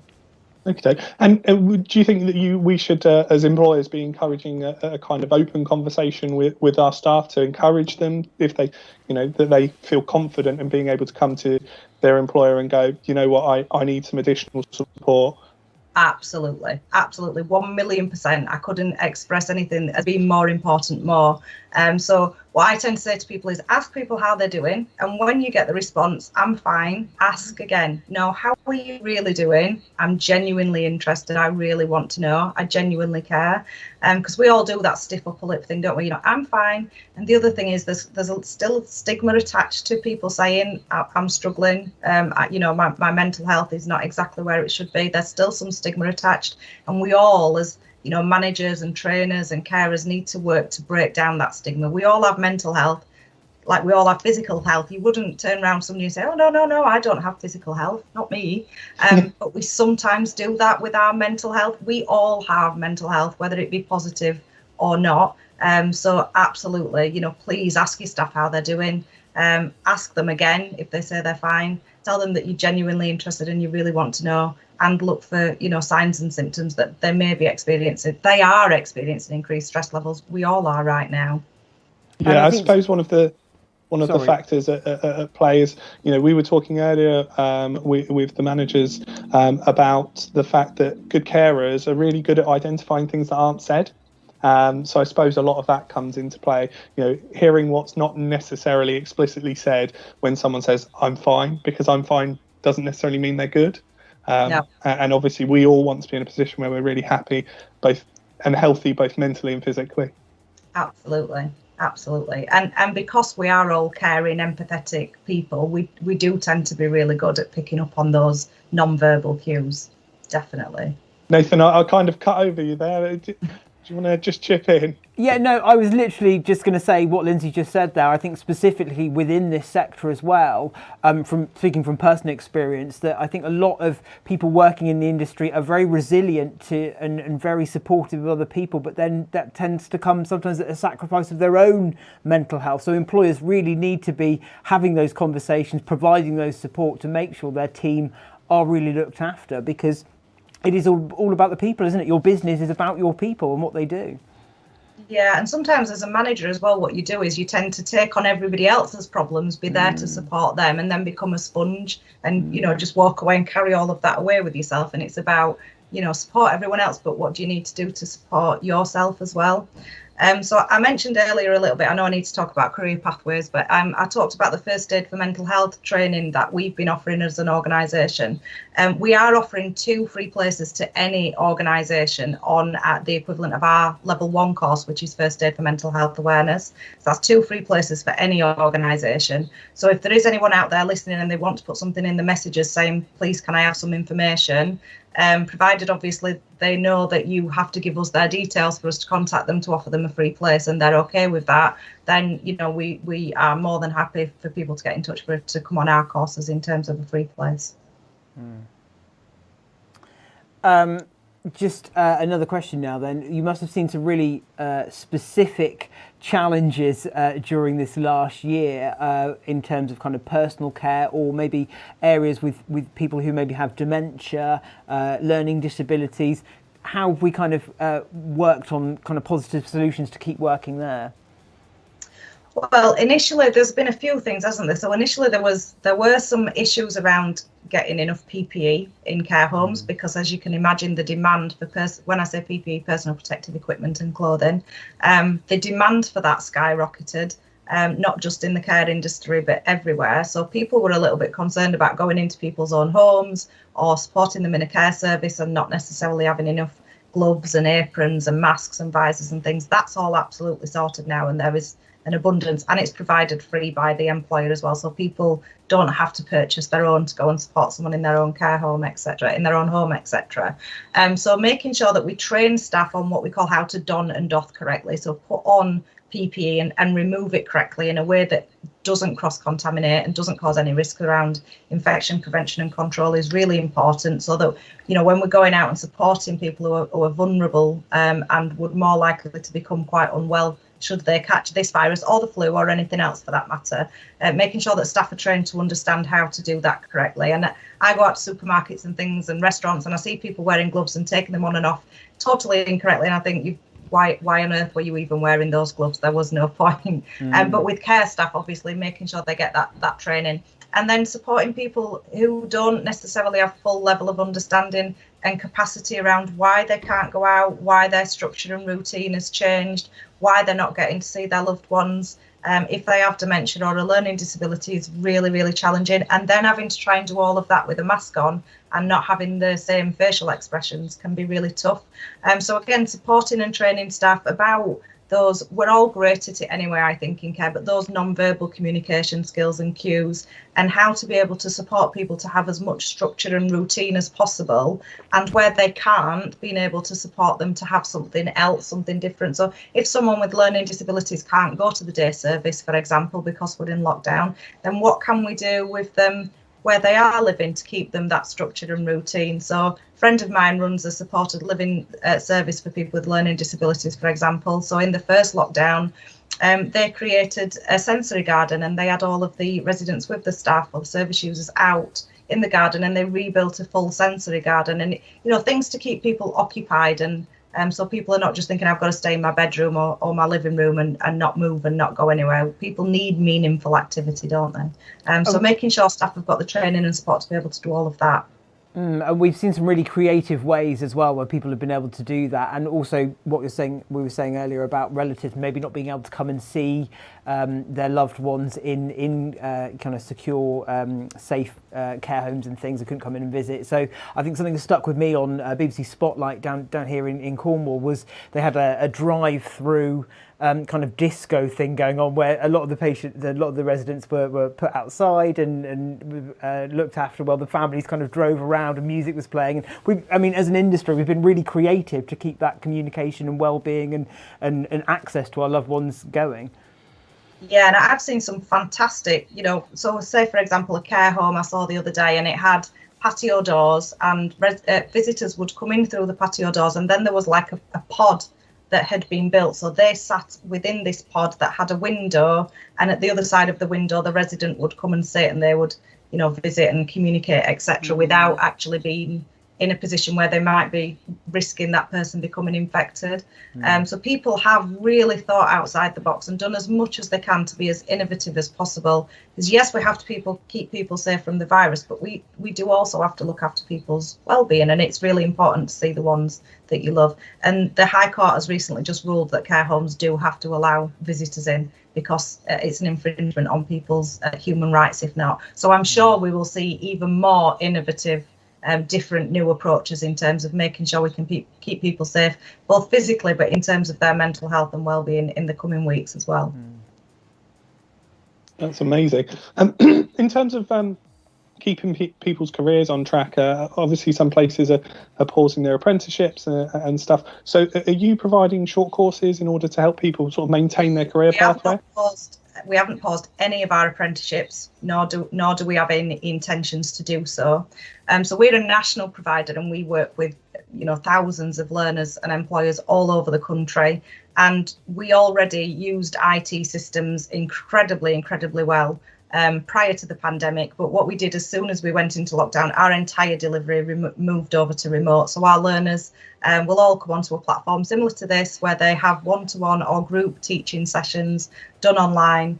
Everything is delivered remotely until we can get back out into care services. So we'll get witness testimonies from managers for their apprenticeships as opposed to observations, expert witness testimonies, etc. So we are still absolutely open for business from an apprenticeship perspective, and will continue to do so, because now more than ever staff need to be trained and supported.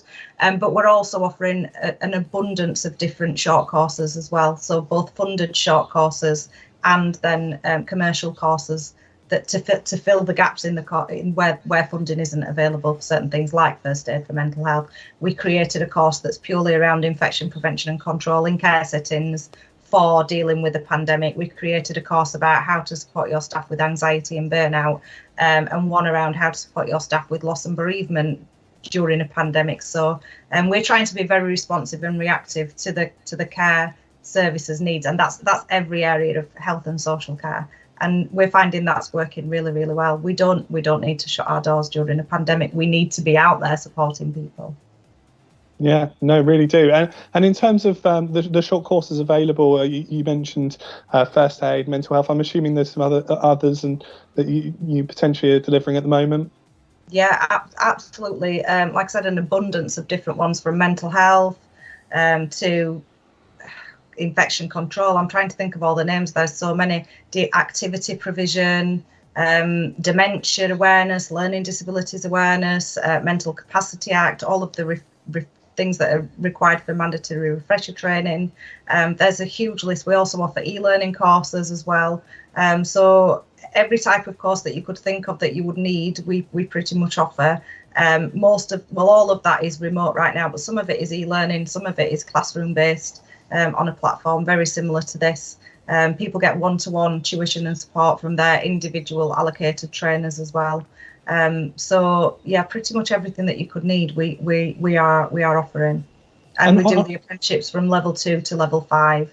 And so on that point about support as well. And on that point about, supporting people with learning disabilities or dementia, I would imagine at the moment you've got a lot of providers coming to you and asking you how to communicate with someone that normally has, a lot of visual cues and facial expression in terms of understanding how a conversation is going or feeling comfortable while care's delivered. Is that something you're getting a lot? Yeah, absolutely. And again, we do training around communication skills, communication techniques, dealing with communication styles in challenging situations and circumstances, which this falls into that category.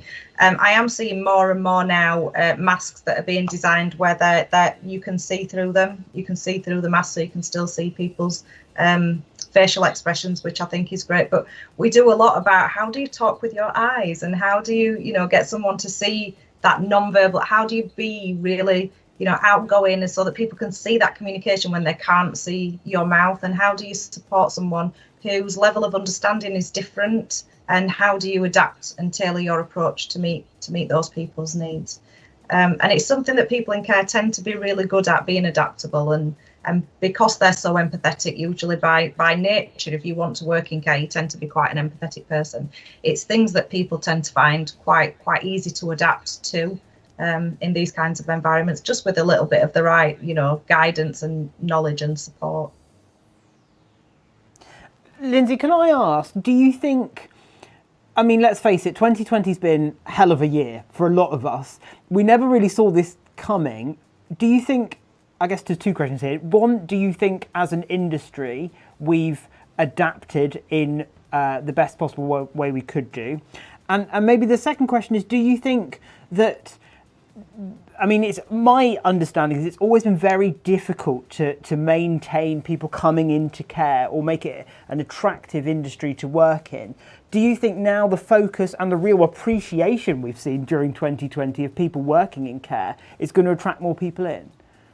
I really do hope so, because it's such a worthwhile and rewarding career. It genuinely is. You know, I started as a support worker for supporting individuals with mental health problems and an occupational therapy assistant, and I've gone all the way through doing lots and lots of different roles, working in forensic secure units, which are psychiatric secure units for people with mental health problems, working in community, drug and alcohol addiction. I've done all sorts of different things, and I couldn't ever imagine doing anything that didn't involve working with people and supporting people in the care industry, because it is so rewarding. But it does still tend to have a little bit of, oh, you know, care's low paid, it's low skilled. It absolutely is not low skilled at all. But that's the misconception. You know, our staff in the care industry require a lot of training. They deal with things that potentially could be the difference between life and death. They are not unskilled. This is not an unskilled career. And I think one of the good things, and it's really important to try and, when we have tough times, to try and focus on the positives of the situation as well. One of the good things that I hope will come out of this is that people in care have been seen for the fantastic work that they do and what a rewarding career it is to work in. And there are so many different opportunities to be able to progress, into management positions, to move into nursing positions, which I know my colleague's going to talk about in a second, so I won't say too much. But there are so many opportunities to progress as well, and to end up in, good, well-paid jobs. And I really hope that people will not forget the amazing work that not only nurses and the NHS have done, and they have done an amazing job, but also what social care staff have done, and people that go and support people in their own homes, and day services and residential services and everything else in between. They've done an amazing job, and I hope people will see that and see that this is a rewarding career to come into. Yeah, sure. And I think just a comment on pay and what you're saying there about the maybe misconception sometimes of it being a really low paid industry to begin with. I think here in Cornwall, I'm right in saying that a lot of carers coming into it are being paid the living wage. That's commitments that employers have made here in Cornwall. And hopefully that's going to be the case across the country, or maybe it is. I don't know. I'm not informed enough. But that's making it attractive, isn't it, already to kind of come into a career that's got so many ways that you can move into and progress. Absolutely, yeah. And I think most employers pay a living wage, and dependent on the area of care that you work in, quite significantly above living wage actually as well, dependent on the service user and the service that you work in, etc. But also I think the government have always maybe not funded care as well as they should do, and they've acknowledged that now, haven't they, since the start of the pandemic, that care services need better funding. If care services get better funding, then the staff can be paid better wages. So I would hope longer term we'll see an increase in some of those lower paid jobs within care service up into better salary scales than they are now. But yeah, there's opportunities to earn. You're not going to earn the same as an astrophysicist maybe, or an MD of Apple or whatever. But I wouldn't want people to think that care is really, really poorly paid, because it's not in all instances, not by any stretch of the imagination. And the other thing to say on that point is that care providers invest heavily in their staff, and you're key to that, in that they're constantly looking at new ways of investing in their staff with their training and progression, and making sure that they make the most out of those people, because at the end of the day, retaining exceptional staff is paramount to the success of a care provider. Absolutely. And as an employer, if you invest in your staff and make them feel invested in and worthwhile, then they're going to want to stay with you, aren't they, rather than go to another care home down the road or whatever. And I would say, in terms of health and social care, we are one of the industries where we train our staff really, really well, because staff do need that training, and we have lots of legal requirements for training, where other industries it's not a requirement by law. In care it absolutely is. So all of your mandatory training has to be done by law. It has to be refreshed every 2 years. So anything new that comes out, you would be constantly being updated and trained on that, plus all of the opportunities through apprenticeship. So you could leave school and start a paid apprenticeship at 16 in a care environment where you're being paid to do a job and get a really good qualification. Then you can progress on to level 3, lead adult care worker, where you move into a supervisory position, and then level 4 and level 5, all apprenticeships, all where you're being paid while still receiving fantastic training.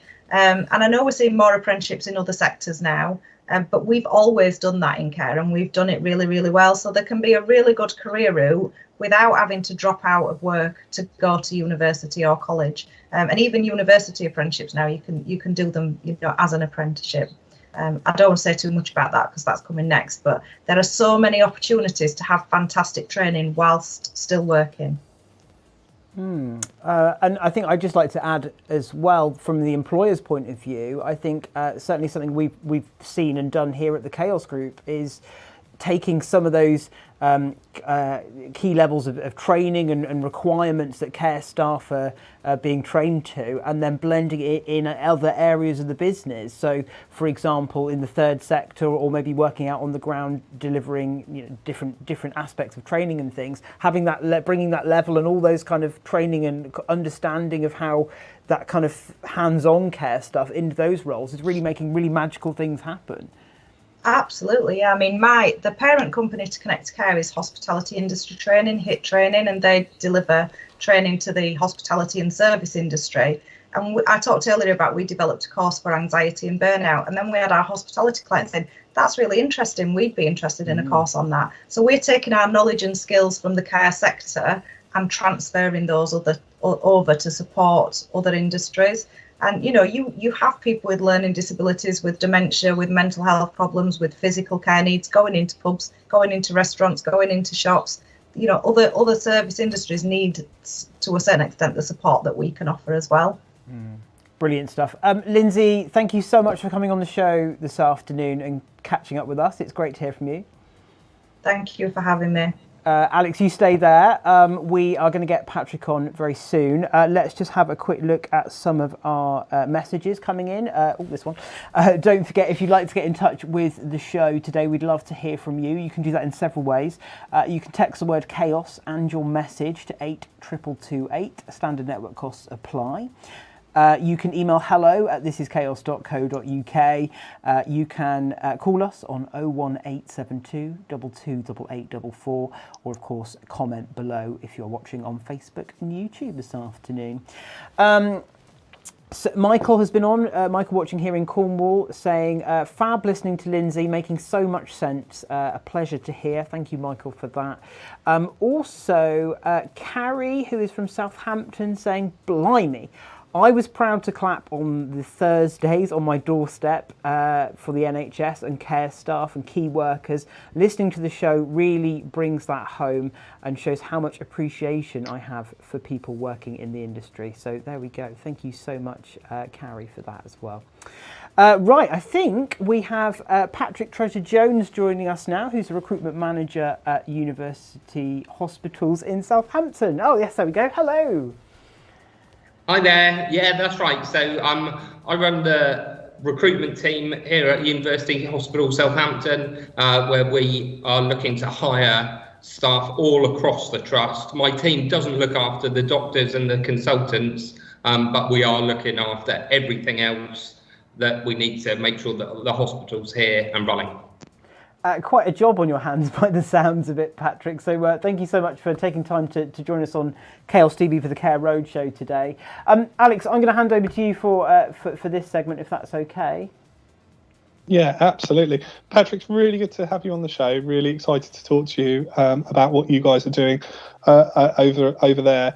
So one of the questions that I often get asked, especially at the moment with people considering changing industries because their industries are become a little bit suppressed, it is, first of all, how do I get into it? So what does it look like over at your organisation? So when I first started here, one of the things that quickly became apparent was that staff for healthcare assistant roles, so the entry level into healthcare, we were looking for people that had got that experience already. However, that doesn't necessarily make up a good carer. what we're really looking for is just kind, caring, compassionate, hardworking people, you know, that have got an understanding of the job, but really share our values. So our trust values are patients first, working together and always improving. So those things, they need to really buy into those. And through our recruitment process, our new recruitment process since I started, those are the main things that we're testing. Yeah, and I absolutely echo that you know, that I've been recruiting in the social care industry for quite a while now, and yeah, the traditional method was we want to look for people that already work in this industry, but that doesn't necessarily mean they're the best people out there, and it's really edifying at the moment to see this cross section of people who have these amazing skills that they don't think can transfer over. Absolutely do. You know, we've recruited people from catering backgrounds, hospitality, equestrians, all over the place, and it's been really something that I think we're proud of, and I'm sure you are as well. So you talked about your recruitment process changing. What does that look like now for someone coming on board with yourselves? Okay, so everybody applies online and fills in a normal style of application form, but I mentioned the trust values a minute ago. They are really key through our recruitment process. So there are 3 questions on the application form that they have to answer with regards to those trust values. And that is for everybody coming into the organisation. They need to complete those questions, and they will get scored on their answers as part of the shortlisting. Specifically with the healthcare assistants, then, if we look at that, they'll put an application in, and we're not looking for the glossiest application, because what we've put in is an additional step where almost all of the applicants will get a telephone call from one of my team, and that's only a short telephone call. It might last between 10 and 15 minutes. But really what we're looking for there is that the candidate has got a good understanding of what the healthcare assistant role is. We do get lots of people currently, because of the economic climate, that are out of work and applying for jobs because they're desperate for work. But if they don't understand the role, then when they come here and start, this may not be what they're thinking the job entails. So my best advice for anybody who's applying for a job with ourselves would be to go onto the NHS careers website, and from there look at the array of information there is about working in the healthcare. So there's videos and documents and all sorts of stuff. So we'll ask them on telephone interview what they understand about the role. We'll also ask them why they want to do the job, and that's really important for us because we're looking for those kind, caring, compassionate people, and so we're testing through that part of our process the motivation for it. So it may be that actually you've never worked in care before, but those are values that you hold dear to yourself, and we can try and tease that out of you through that telephone interview. If you're successful at that stage, you then come to the final assessment, which pre-COVID was slightly different. Now it's all remote, such as we are today. And that will be an interview with 2 of our clinical staff. So it's 2 of the nursing staff will conduct a final interview. And then if you're successful, we'll get you into the organisation. Amazing. So one of the things that we've come across is that, and I'm sure you would reflect this as well, is that some people have been in their industry for such a long time, they don't know how to write a CV anymore, or their CV is geared up towards a particular industry and they don't think they have value. And to those people, and I'm sure you would say the same, I would absolutely say that there are skills out there that you can absolutely transfer into what you do. And it's all about the values that are reflected. Would you agree? Yeah, absolutely. So like I say, every candidate has to complete the online application form, but actually we don't put much emphasis on that, because by having the conversation with them, we can overcome and judge the candidates through that means to see if they're sharing those values with ourselves. And are you finding that there are particular industries that translate quite well into being suitable candidates, or are you finding people from all over the place?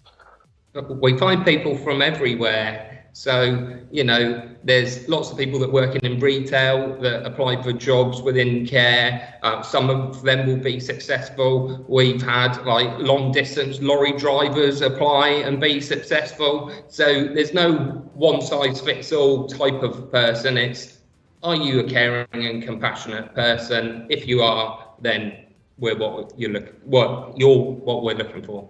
Yeah, it's that. Do you care? Can you care? Sort of attitude, and certainly, it's not everyone can be a carer, but anyone can be a carer. You can't just look at a person and go, "Oh, that person's the perfect carer." It definitely doesn't work that way, does it? No, not at all. And pre-COVID, in the final assessment, we used to have a role play in there, which we've not quite worked out how to do that as well remotely. But that was really telling, because we just put somebody into a room with very little information, just saying go in and deal with the patient that's in there, not knowing what's wrong with them, other than they're frightened and nervous about being in a hospital. And you can see quite easily when candidates are put in that position, are they genuinely empathetic with that person? Do they go over and, hold the back of their hand or put an arm on the shoulder or something like that, to really try to comfort them? Or do they stand 10 feet away and are very formal? Yeah, it's that skill versus will, isn't it? We 100% can probably get you where you need to be skills wise, but you can't really train, or you can only train to a certain point, the ability to be empathetic and to really understand putting yourself in someone else's shoes. Yeah, absolutely. So, when the successful candidates join us, the first thing that happens in their first week is that they will have classroom training for that full week. Where we will train them the basics. So even if you've worked in care before, you'll still go through that training, so you know how we do it here at our trust.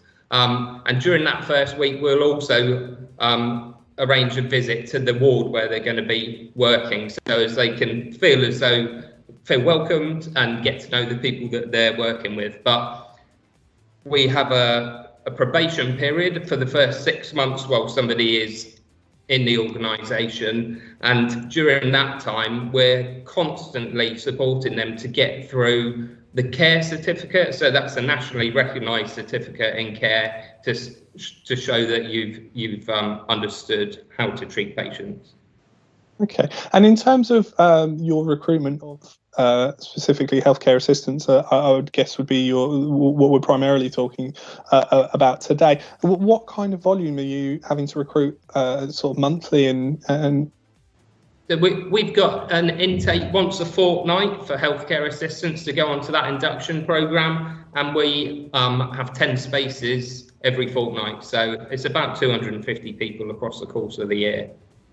Okay, and then so for a healthcare assistant coming in that's come from an industry, let's say retail, what does the progression pathway look like for them once they've started? Because I imagine, coming on board with yourselves gives them really good opportunities to go in, wonderful directions potentially, if they're either starting a career from the beginning or restarting their career in this industry.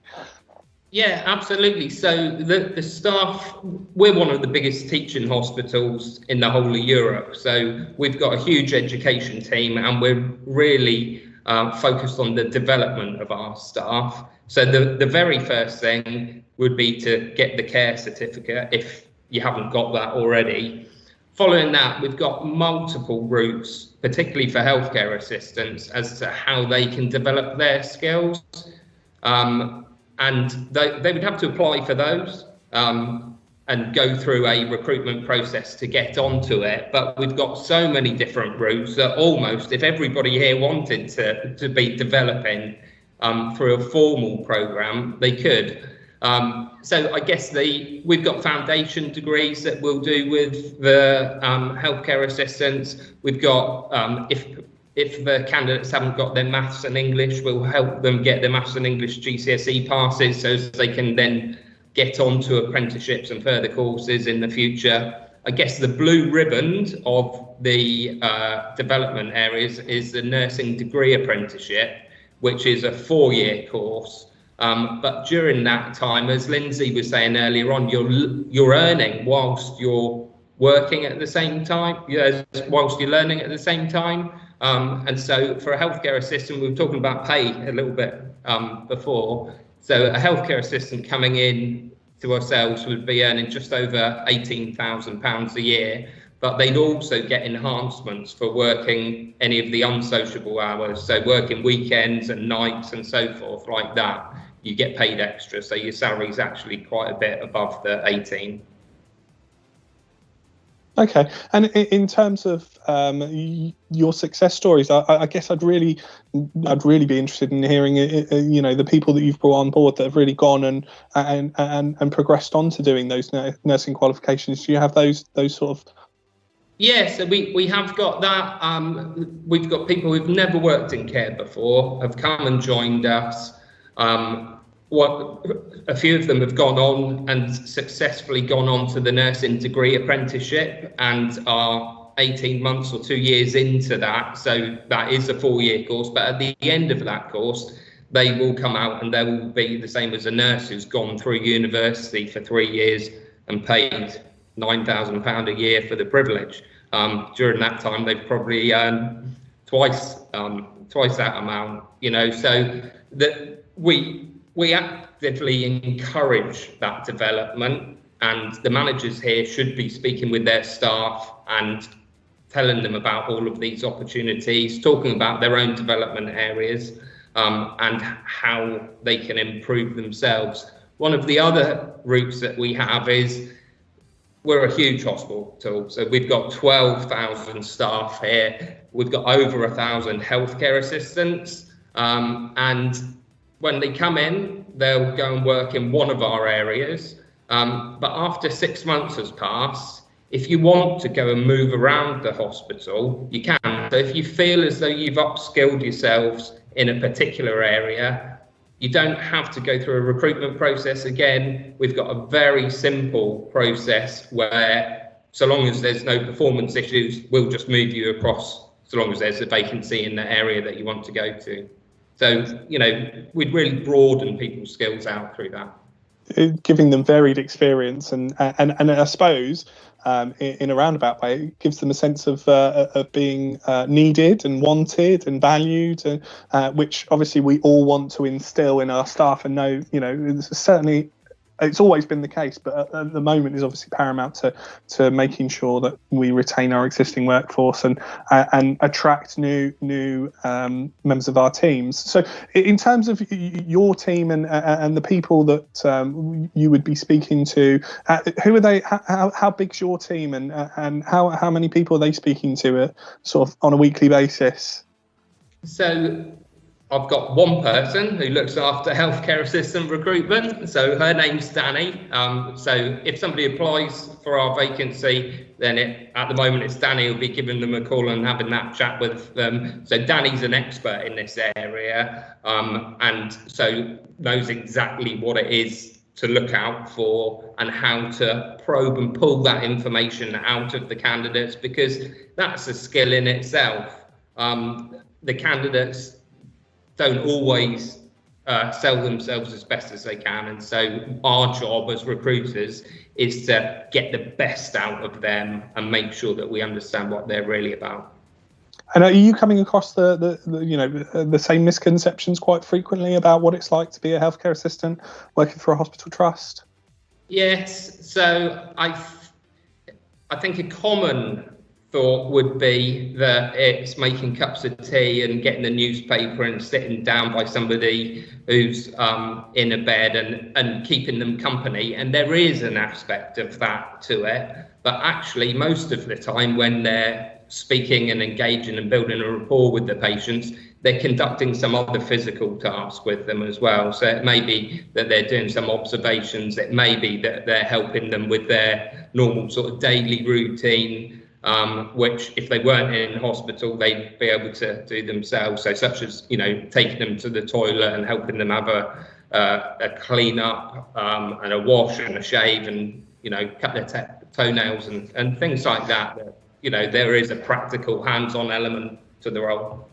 Yeah, absolutely, and I suppose it's about establishing that, you know, whilst there are less glamorous aspects to the work that we do, it's about maintaining people's dignity and making them not feel ashamed about the fact they need support, because at some point in our lives we all need to lean on someone, and so I guess that comes into it quite a lot as well.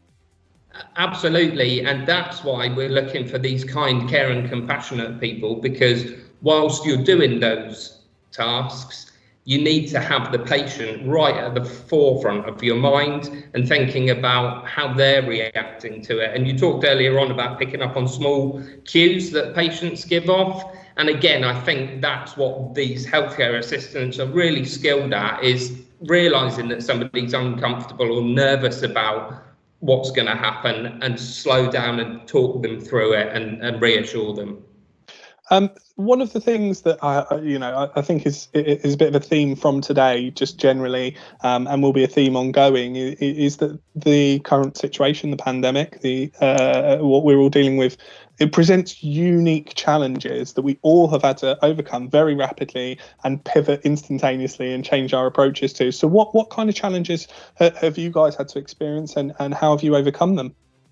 So I guess there's been a lot of change in the hospital over the last sort of 8 months or so.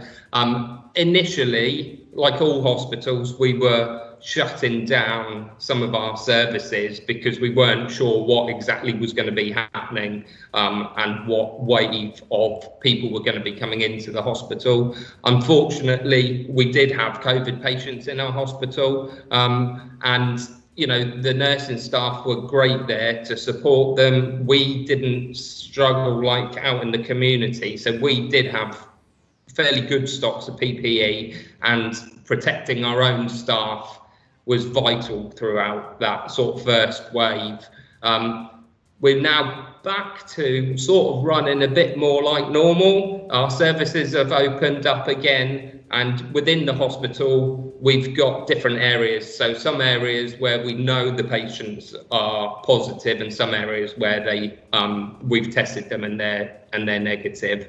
So we can try to keep staff and patients safer by keeping those people apart and not spreading the virus.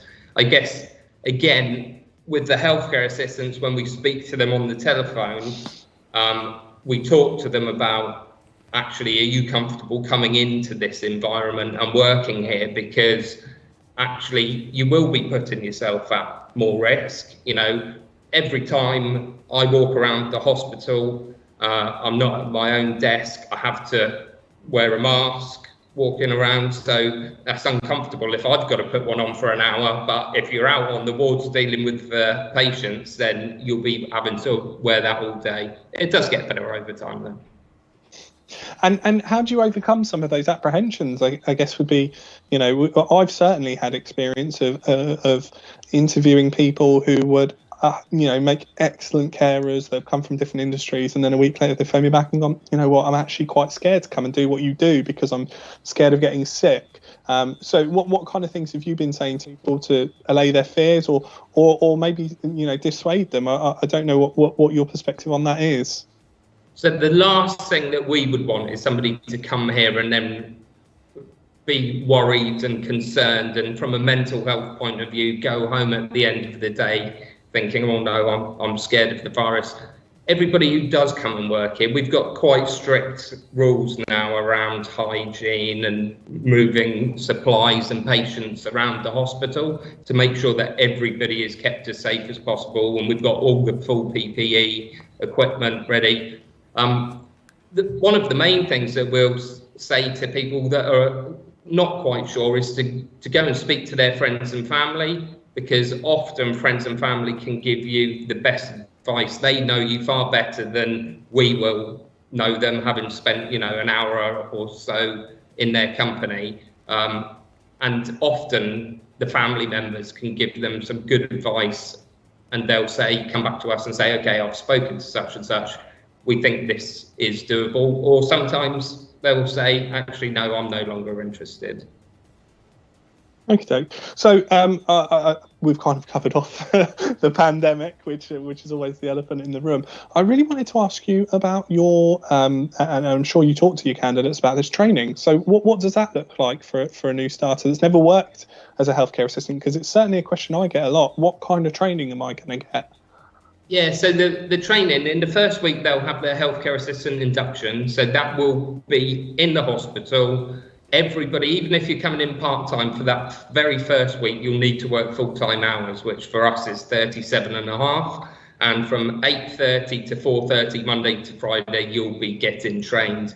Now, that will be right from the very basics of healthcare, you know, how to wash a patient, how to communicate with a patient. You know, some of our patients are non-verbal, and so how do we communicate with somebody who can't speak? And so we'll take them through all of those things. We'll train them on equipment such as hoists and things like this. So they'll get all of that sort of training within their first week. And then in week 2, they go out and they start on the wards, but they're buddied up with somebody else who is an experienced healthcare assistant. And so really that first week, they're just shadowing and seeing how an experienced member of staff deals with the patients. And then depending on their confidence levels, hopefully we'll start integrating from week 3, them actually providing patient care. And I suppose, you know, I always get people asking me, what does it look like after you guys have let go and I'm out doing it? So I'm assuming that there's a support mechanism to ensure that person gets ongoing training throughout the months and hopefully years that they're working with you. Yeah, absolutely. So during like I said previously, the first 6 months we're getting them through the care certificate. So that is they're having to conduct procedures with patients whilst being observed by one of the education team, who will then sign them off, hopefully as competent in that area, or give some feedback if there's things they could do to improve. So in the first 6 months, they're getting constant training effectively. The other thing about working in a hospital environment as opposed to out in the community is there's thousands of staff around to help you all the time. So you're never really left alone with it, you know, without anybody there to help you. Even at nights when it is a bit quieter up at the hospital, will have on all of the wards, we'll have the required number of nurses and healthcare assistants. So, you know, you're generally working with quite a large team. Alex, we've got about 60 seconds left. I don't know if you've got any final questions for Patrick. Sorry, what was that, Nathan? Sorry, I didn't quite catch that. Sorry, I said we've got about 60 seconds left. I didn't know if you had any final questions for Patrick. So Patrick, very quickly, I'd love to know what you're most proud of, because over the last 12 months, I think it's been challenging for all of us, and I've been asking all our other guests. So I'd love to know what you're most proud of over the last 12 months. I think for me personally, you know, I've worked in the NHS for 4.5 years. I've never worked in a care environment before then. And I think it's the people that make up the organisation that I'm the most proud of. People here work very hard, and you know we've gone through this pandemic, and there haven't been complaints from staff. Oh no, I'm not doing that. You know, they've got on because they know that the most important thing is caring for our patients. So you know, people just getting on and making sure that we're looking after people. And the other thing about working here at the Trust is everybody that I come into contact with is caring and compassionate, you know, and a joy to work with. In some of my previous roles, that wouldn't necessarily have been the case. Oh, Patrick, it's been really, really good to talk to you. I'm sure we'll have some additional conversations off air, but yeah, really good to catch up with you. Really good to understand a little bit more about what you're doing at Southampton University Trust. All right. Thank you. Great stuff. You are watching Chaos TV. It is the Care Roadshow special today. Stay tuned. We're going to take a little break. I'm going to show you a few more promotional videos, and then we'll come back with our next guest.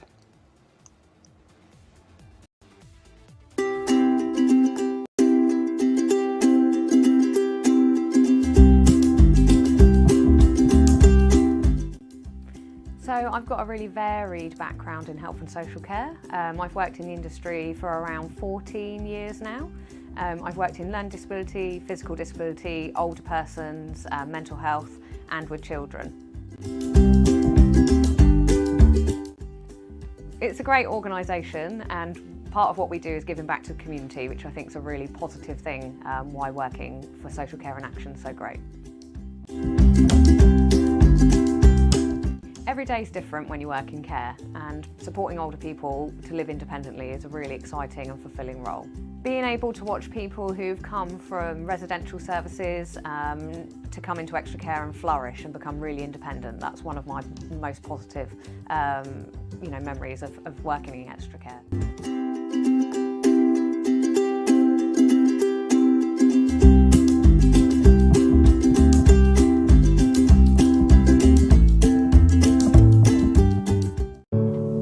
Dad, we need to talk about something important.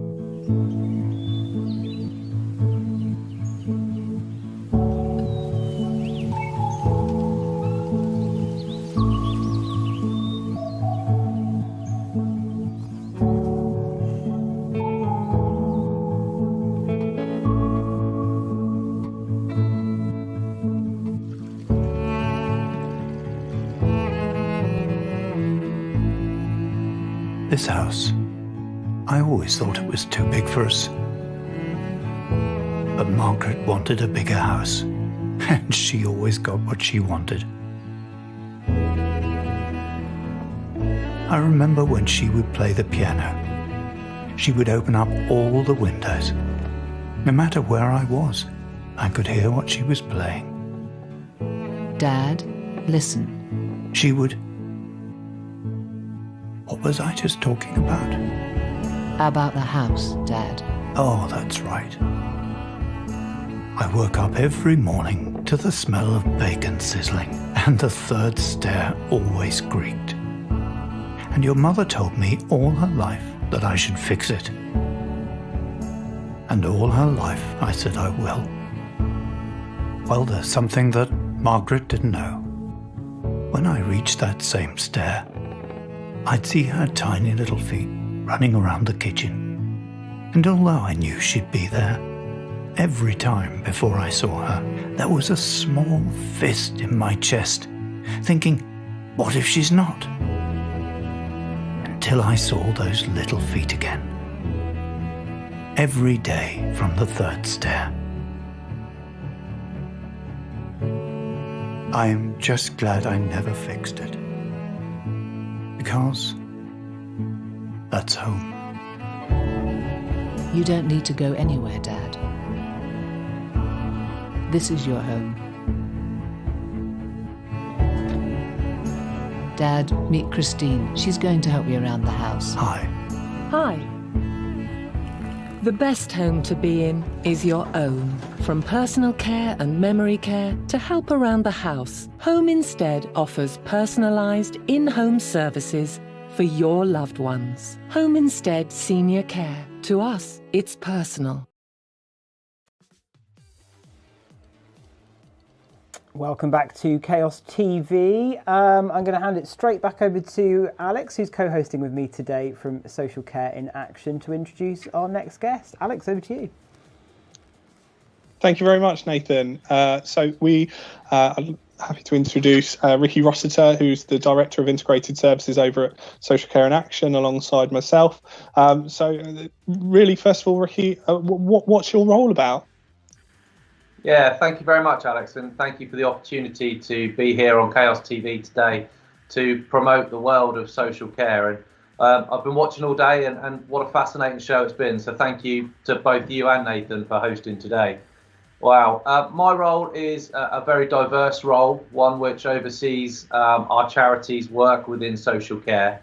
I oversee day services for older people, complex care services for adults with learning disabilities and challenging behaviour.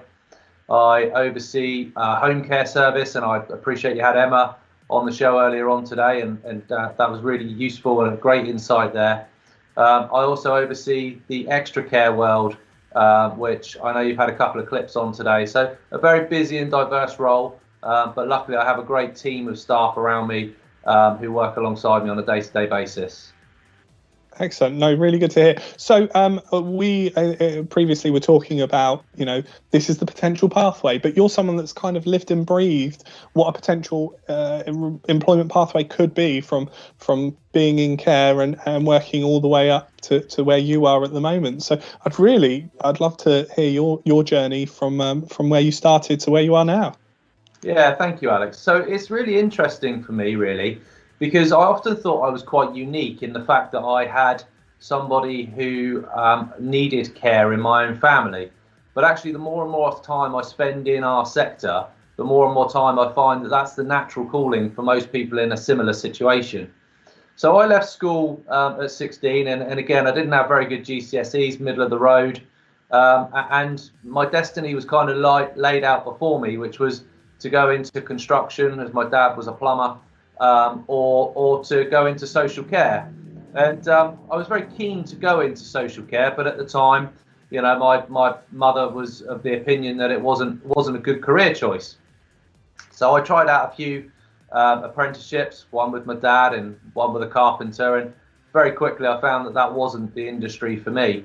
So I made a move into social care, and the first role I got was working in a service for adults with mental health problems. And I remember reflecting one day, I think I was about 19 at the time, and I think I was just on my way to Monkey World, and with our group of customers for the day, and we had our packed lunch with us, and we were in the bus, off we were going. And I was thinking, hang on a minute, I'm getting paid here to go to Monkey World for the day with a group of guys that are really cool and have a blast. And then that job continued for a little while, and it was absolutely brilliant. They had a pool table on site, and we would spend a lot of evenings just having a chat over the pool table with different customers about what their pressures of mental health were at that day or so like. And from there, I was lucky enough to get my MVQ at the time, and I appreciate that's now changed to diplomas, which gave me that first foothold into management. Now, I'm an individual who has dyslexia, and I absolutely struggle with the written aspect of the world. And the idea of me doing a degree, as much as I would really love to, was something that always worried me. And the ability to do a diploma on site, learning alongside others of similar nature to myself, was something that's really given me that ability to develop in my role within social care. From that role, I was able to go into my first management role at the age of 21, working with individuals in a very small, locally based hospital unit, it was called at the time. And that was a stepping stone from an institution to what is now known as supported living. And I was able to support 4 individuals to come out of that hospital environment and purchase their own properties to live independently in the community. And that's when I really got a flavour for what social care was truly about, and the impact that you could have as one person across such a wide sector. From that opportunity, I first came into domiciliary care. And again, it was very exciting. It was always very driven, fast-paced. And Alex, I know you and I work very closely together, so you'll be only too familiar with the fast-paced nature of what we do on a daily basis. But I really found my niche in enjoying working in that fast-paced environment. I was shortly headhunted by a local authority to oversee their in-house social care provision. So it was managing then a respite service for adults with learning disabilities. And again, through there, I was able to get my MVQ level 5, which is equivalent to a degree. And again, through that organisation, I was able to step up into a more senior role. And then finally, I was able to go back to the third sector and work in a charitable organisation such as we're working in now. And I really do love the autonomy that it's given us. And as a director of integrated services, I wish I had the ability to go back 20 years to what was that individual who had just left school, really unsure about the future, and say, do you know what, fella, you'll do all right in life if you stick in social care. And I think for me, that's the true belief of social care. What we can get out of social care with just a little bit of hard work. There is a very succinct career pathway within social care. Excellent. No, really interesting. And in terms of, you've worked in care and you've worked your way all the way up to where you are now. What kind of positive change have you seen during that time? Oh, it's in many ways it's unrecognisable, because we've gone from a situation where in the early 2000s, believe it or not, there was still micro institutions out there, and we've now got to a situation where we are supporting individuals to live in their own home much more. That autonomy of giving someone their own tenancy or supporting them to buy their own house, the security that you can give as a provider is just unrecognisable. It really is. So yeah, I'd say it's the journey for the customer, thankfully, that's transformed so much in my time. Good stuff. And what's challenging, I guess, for you at the moment?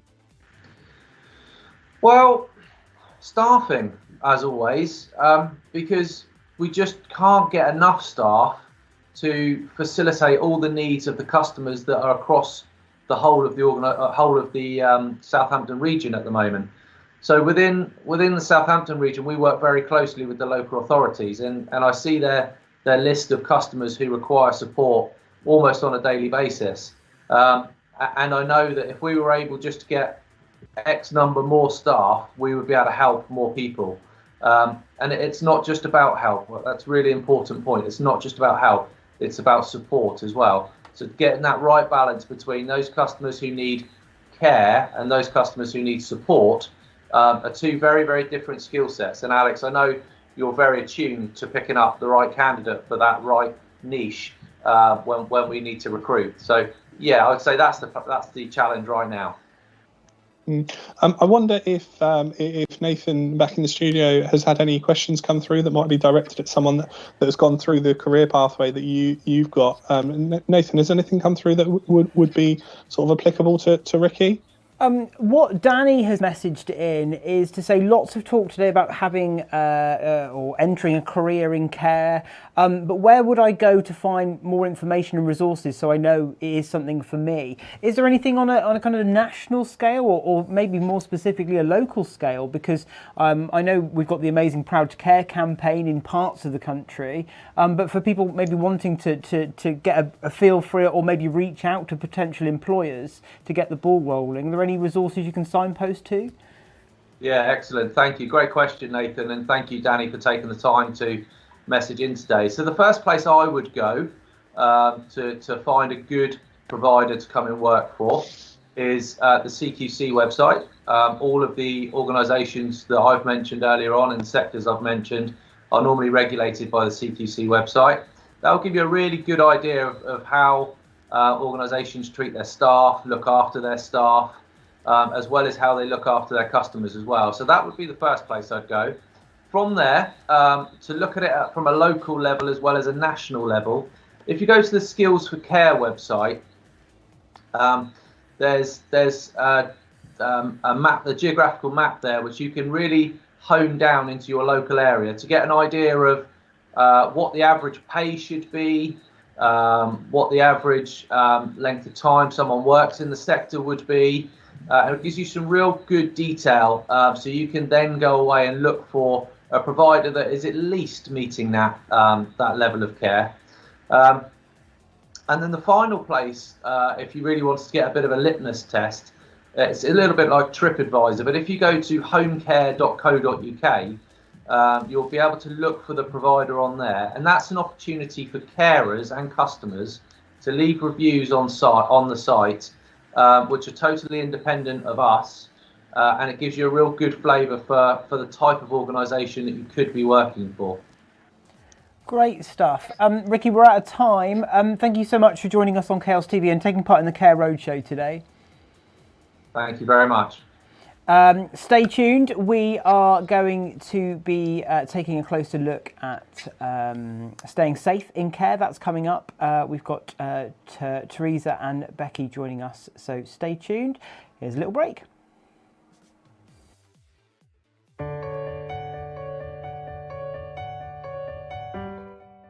Hello, my name's Stephanie and I'm the Complex Care Manager at SCIA.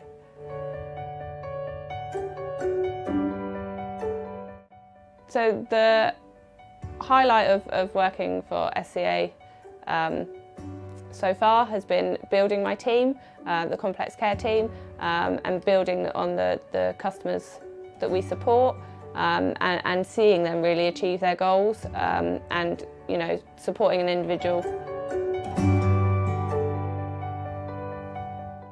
One of the challenging things in my role is ensuring that we're supporting the customers in the correct way, in the way that suits them. So, if there are last-minute sicknesses and covering rotas, then it's ensuring that we have the staff team that know the customers well enough and to manage those transitions for the customers in communicating with them about the changes and managing those anxieties that the customers have.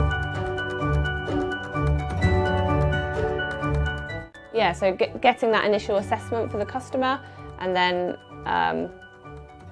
really achieving those goals with them and working with our staff to build our staff's confidence, get the training that they need and they require and the support that they require. So it's really the complex care side of the company almost has all grown together. So we've grown in our staff and customers and their abilities, and then also the customers' abilities. So it's a whole big process of building that all up and watching everybody achieve great things, which is really positive.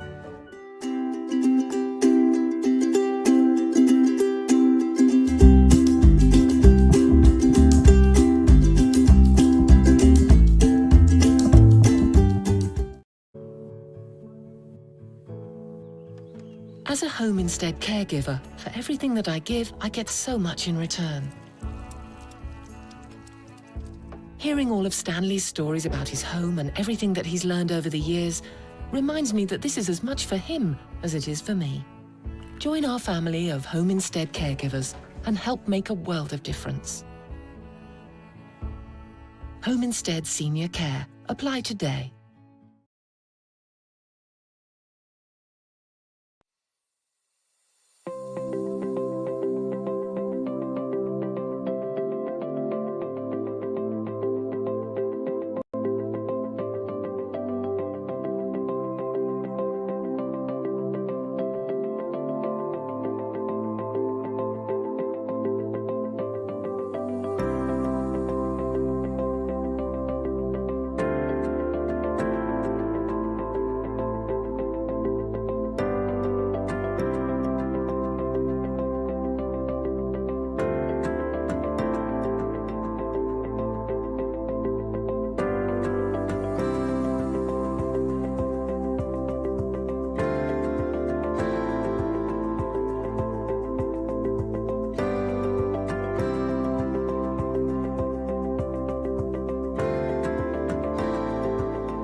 Welcome back to Chaos TV. My name is Nathan Hunkin. Thank you very much for sticking with us today, or if you just tuned in, welcome aboard. 25 to 2 on your Thursday afternoon. We are doing the Care Roadshow today, a special takeover here on Chaos TV. If you'd like to get in touch, if you've got any questions for our guests or our panel, or if you would like a shout out at all, just let us know where you're watching from today. We'd love to hear from you. You can text the word chaos and your message to 82228. Standard network costs do apply. Make sure you ask the bill payer's permission. You can email hello@thisischaos.co.uk. You can give us a call if you want to and speak to one of our friendly team. That's 01872 228844. Or of course you can comment below if you're watching on our various Facebook page broadcasts today. We are broadcasting currently on the Seetec Pluss Facebook page, the Positive People Cornwall Facebook page, the Chaos Group, CSW Group, and of course on Vimeo and YouTube as well. So spoiled for choice today. And of course, if you missed any of our broadcast, you can go back and watch in those locations when we finish a bit later on. Lovely Alex from Social Care in Action is helping me co-present today. And we've got Teresa Savage, Registered Manager at Mayfair Home Care, and welcoming back Becky McGregor, General Manager from Mountbatten Hospice for this next section. Hello everybody. Hello. Great to have you back on, Becky. Lovely to meet you, Teresa. Alex, we are going to talk a bit about keeping caring while staying safe, because as we've heard quite a bit through today's show, it's been a lot of changes and a lot of challenges to adapt safely over the last 12 months. Yeah, absolutely. It's definitely been a tumultuous period for everyone in every industry, but obviously clinically led and care settings have been right at the forefront of that. So, I think people will be really interested to know what we're doing to ensure that both staff as well as the people we care for are being kept safe from the pandemic. So, Becky, I know we talked a little bit about it this morning, but what have been the direct impacts for you working through this, I'm going to call it the COVID period? Yeah, I mean, I think, Alex, that the key thing early on in the pandemic was the change in the level of personal protective equipment, so our PPE. I mean, we normally in hospice care, and when we go out and see people in the community, would wear aprons and gloves. Very unusual for us to wear surgical masks, or indeed the FFP3 masks, which are what we have to wear for certain procedures during COVID times. And indeed, at times when we've been seeing patients who are COVID positive, putting on full suits and looking quite strange.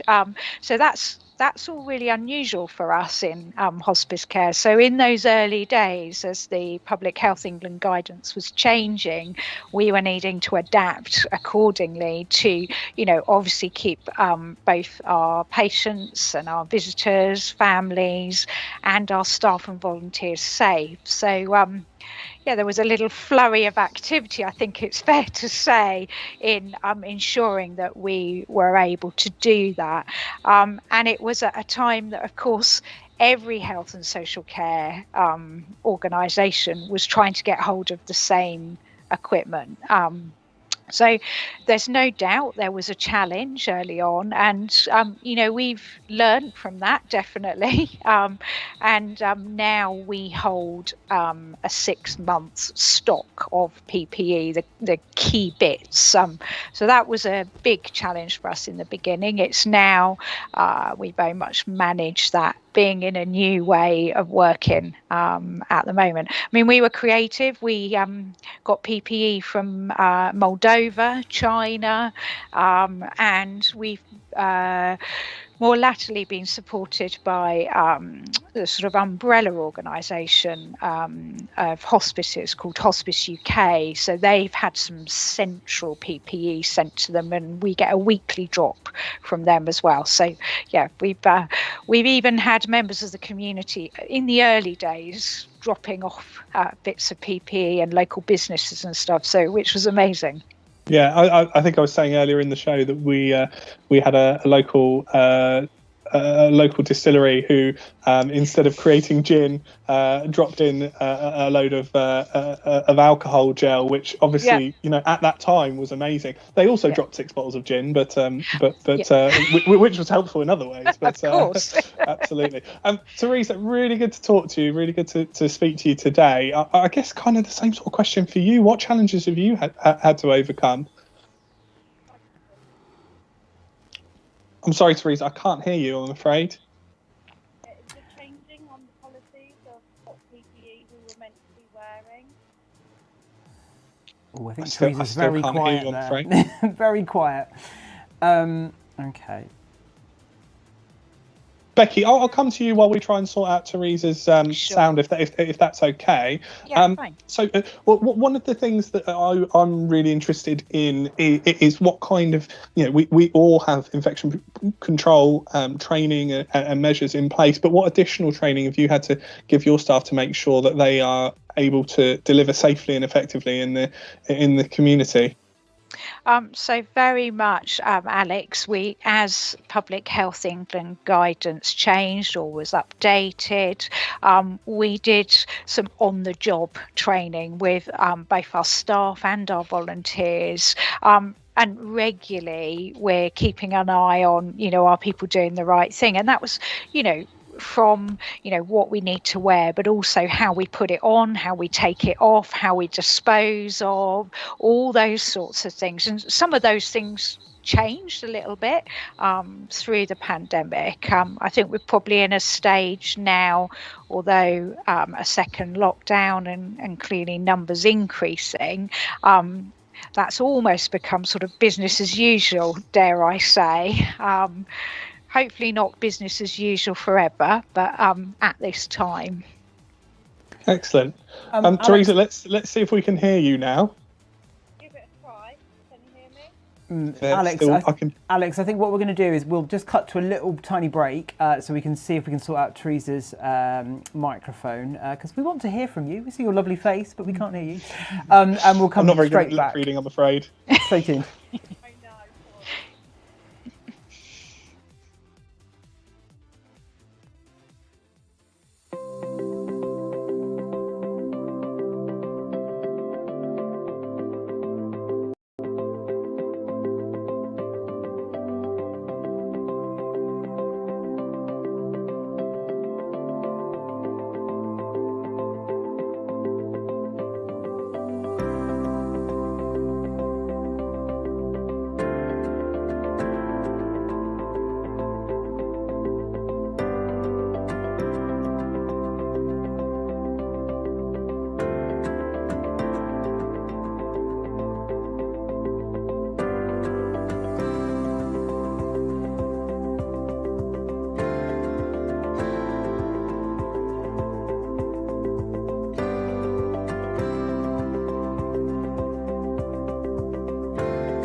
Welcome back to Chaos TV. Sorry about that. We were just trying to sort a few technical issues out, but we are back.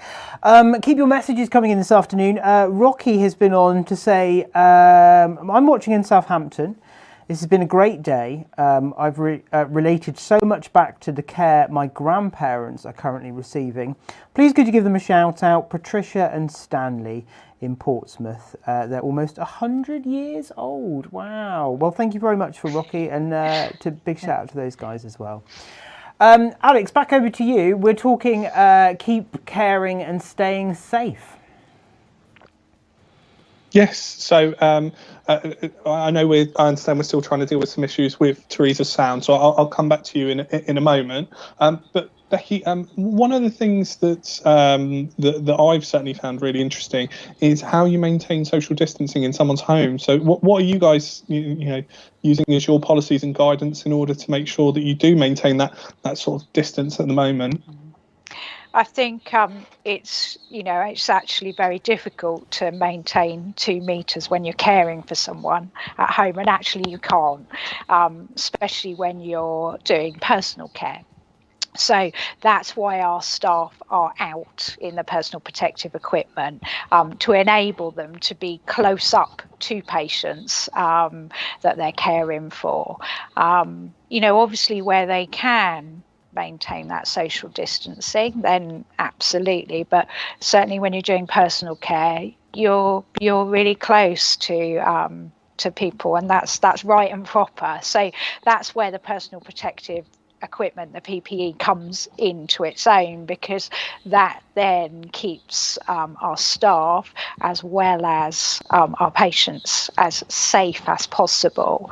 And then there's certain procedures. For example, if somebody is on non-invasive ventilation, and we do have some patients, for example, with motor neurone disease who we would be seeing, or they've got a special machine, what's called a cough assist, which helps them with coughing when their muscles are really weak around their chest. In those cases, our staff wear even more robust PPE. So there's some special masks called FFP3 masks, which I think are about 99% safe, so to speak. And you have to be specially fit tested for those, which means that not every type of mask will fit every member of staff. So each member of staff has to have their own type of mask. And actually that's been a real challenge, to get people fit tested, and we've had some really good support from University Hospital Southampton with that, but then also to be able to get the range of masks that your staff need, if that makes sense. So we've had to think sort of outside the box with some of these things, and we purchased a piece of kit that is called an Easy Air, and it's basically a hood that you put on the staff, and you can use this hood for multiple staff throughout the day, as long as you clean it all properly and stuff. So we purchased some of those. They're not cheap, as you can imagine. We've got 4 of them here at Mountbatten, Hampshire, that we can use both out in the community but also on our inpatient unit. So yeah, we've had to learn new stuff really around. It's not equipment that we would normally use, but to ensure that we can carry on safely caring for patients, which is vital. We can't stop that care, and neither would we want to, but yeah, we have to do it in different ways. Absolutely. It's really interesting to see the way that organisations are adapting. It is kind of, it gives me certainly a sense of pride, and I'm sure everyone else feels the same way. That, I always say it's certainly in what I do, which primarily at the moment is geared up on recruiting new members of staff. I always say that Christmas is my quiet period, because not a lot of people change jobs over the Christmas period, but it certainly won't be this year. And I can't believe it's November already, and I'm sure everyone feels like that. It's just, where's that come from? Teresa, I'm really hoping that I'll be able to hear you. Do you want to know? Is it not? I will try talking, but I'm not sure you can hear me. I could just about make out what you're saying. We'll try and give you some questions that you can have short, snappy answers to, nice and loud, and hope that we can get through things, because I'd really like to get an understanding of what's going on in your world, and certainly your world is quite linked with both our circumstances as well. So what is the direct impact, or what have you found to be the direct impact of COVID in your day-to-day operations? I think it's enhanced our infection control. We're using the PPE before, but now obviously we're having to use far more than we were before.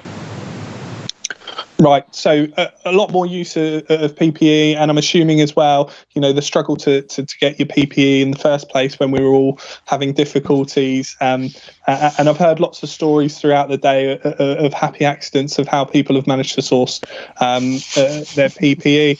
Have you found that you've had any support with the costs of PPE, or what's been the situation there? We get onto the NHS portal now, and we have a delivery, but it isn't very much. Fair enough.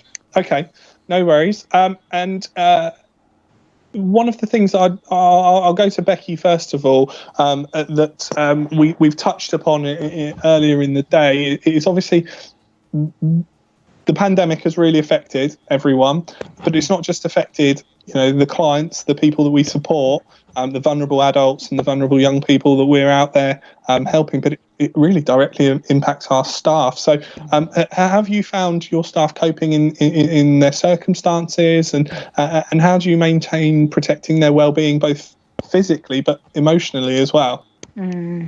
Yeah, and I think that's a really important point, Alex, because when we're out there caring for people, we're just cracking on with it. But behind that is how people are feeling. And I think particularly in the early part of the pandemic, there was naturally lots of anxiety. All of us felt it, and certainly as someone who manages, I felt it as well, although I obviously needed to maintain a sense of calm even when sometimes you don't feel particularly calm.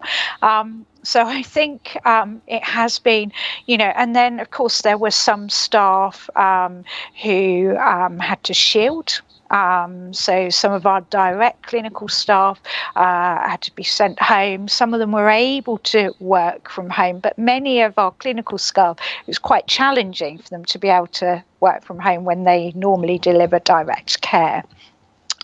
Some of our staff were clinically vulnerable, or they live with people who are clinically vulnerable. So it's not just about how I feel, but it's also my family and all those implications as well. And every member of staff has a different story and different challenges and complications and stuff. So I think, we really had to pay attention to those sorts of things. So some of the things that we did as an organisation, and, we had to be quite quick off our feet with changing how we responded to the need. So we had daily meetings, COVID meetings, every morning with our sort of senior clinical staff. And that was really helpful because, we really needed to support them to manage their teams and the anxieties and questions and concerns that were coming up. I did, for a period of time, daily drop-ins where people could literally drop in, any member of staff, and ask any question. I wouldn't necessarily know the answer, but, it gave us an opportunity to hear what was going on for people, I think, and then, make sure we put things in place. All of our normal things like clinical supervision, continued one-to-ones, those sorts of things. We obviously had to do some of the group stuff in a different way. And we put in place supervision sessions weekly, particularly for the senior clinical staff, because they were at the cold face, really, of managing their teams and particular concerns and changes and whatnot. One of the So we've looked at lots of different things, and one of the things that we felt was really important is obviously the simple things of saying thank you sometimes and recognising when people have just got on with it, really, when it's been quite challenging.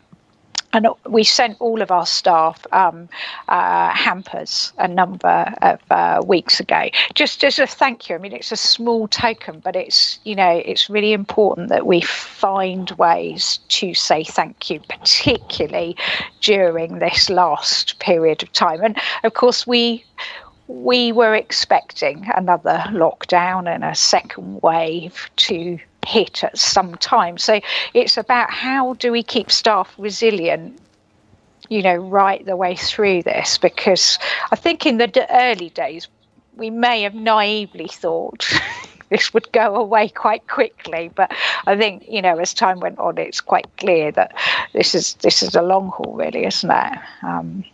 It really is, and you know, I commend all care providers really for what they've been doing, and I really relate to the message of, you know, trying to find ways of recognising the incredible work that people are doing. And I know that you know, you sent out those hampers, and that I'm sure, you know, the staff team really appreciated it. And one of the highlights for me over this period has been, you know, we sent out some gift vouchers, some gift cards for people. And I remember getting an email one day from someone that I'd recruited like 12 months ago going, thank you so much for my gift card. I really appreciate it. And you guys are working really hard.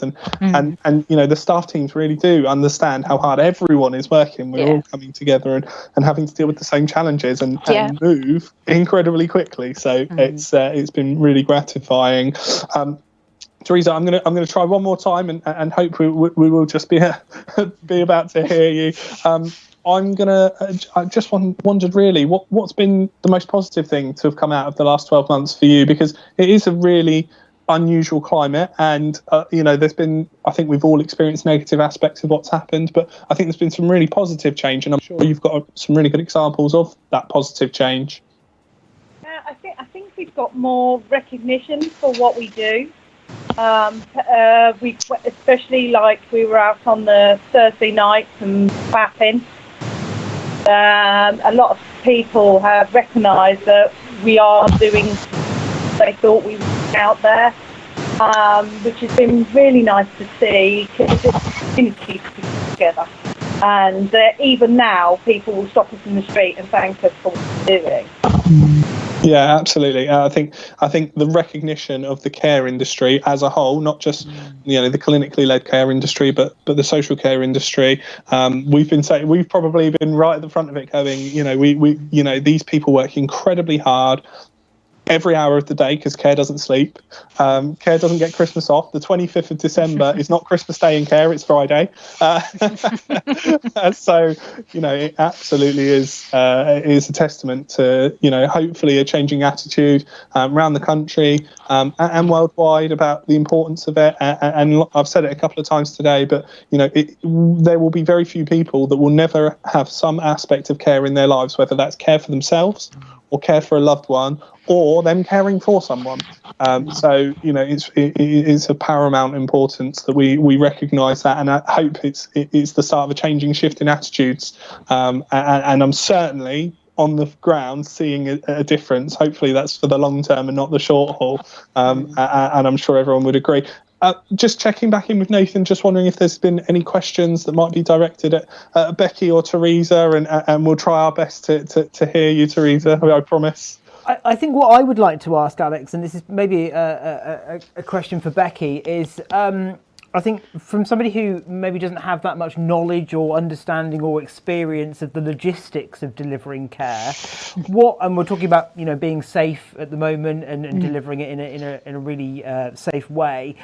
Could you maybe talk us through our viewers through maybe some of the logistical steps you've taken or that are being taken to help deliver care? Because we're always being told, you know, we need to be 2 meters apart, and we need to have face masks and things. So for people who maybe were looking to come into the care sector, certainly now moving forward, we are going to be here with these changes, these kind of lifestyle changes as well. Could you just maybe talk us through some of the things that we can expect if I was going to, you know, knock on your door tomorrow and say, I'd love a job, bring me on? Yeah. So I think probably the first thing, Nathan, to say is, you know, it's really important that we train our staff well. And that's been really important. That's important normally, but, you know, it's been equally and doubly important during a pandemic when we're changing things and doing things slightly different. So I would very much want to say to you, we'll spend some time with you as a new member of staff, talking through, you know, what you'll need to do. You would never be going out on your own, first of all. You would be and that's in normal times, let alone pandemic times. You know, you'd be going out with an experienced member of staff who will literally on the ground talk you through everything that you need to do. But you will be wearing personal protective clothing as you go in. That will vary depending on you know, the risks associated and what you're doing with that patient, whether they're suspected COVID positive patient or they tested positive, or whether we know they're or thought to be negative. So it does depend, you know, and the devil's in the detail, dare I say, with that. And, you know, as a new member of staff, there's no way you can know all of that straight away. So you'd be going out with an experienced member of staff. You do some shadow shifts. You'd have your normal mandatory training, but you'd have your on-the-job training. And that goes on, you know, for as long as kind of needed before you start. You know, very often our carers at home are often going out in pairs anyway, just because of the complexity of needs. So, you know, we do sometimes have patients who just need the one carer, but often they're going to need two carers. Also, I guess possibly similar questions with family members who maybe their elderly relatives or you know whomever will be receiving care. They're going to want that comfort and knowledge and understanding that changes have been made and extra precautions are in place. Because I think typically when I think about community carers, specifically you know here in Cornwall, there's quite a big area to cover. There's quite a few shifts to go in.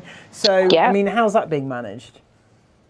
So again, you know, it varies on, you know, for example, if we're seeing COVID positive patients, then we would have a team that just goes in to see all COVID positive patients. So you're starting to minimise the risk. And then you'll have a team who go in and see patients who are thought to be COVID negative. And of course, we never completely can be sure. And, you know, there are extra precautions if somebody is COVID positive. So before the Mountbatten Care at Home team, and we talked about this earlier, transferred to Mountbatten, Hampshire, we needed to make sure that we had a staff shower in place so that they could come back and, you know, take scrubs off, shower, and then put a clean set of scrubs on before going out to the next patient. So, you know, we've had to sort of really look quite closely at those sorts of things. I mean, prior to COVID, none of our staff wore scrubs. I mean, it just was unheard of in hospice care. But now our new uniform is scrubs, and we're actually keeping that as our new uniform because we find it really practical. It's really comfortable for staff as well. So yeah, and certainly in the early days of COVID, we had an amazing group of ladies and gents, I think, but mainly ladies across Hampshire and the Isle of Wight who were making scrubs. Oh my goodness, it was, I can't tell you how phenomenal it was. And, you know, they downloaded a pattern off the internet.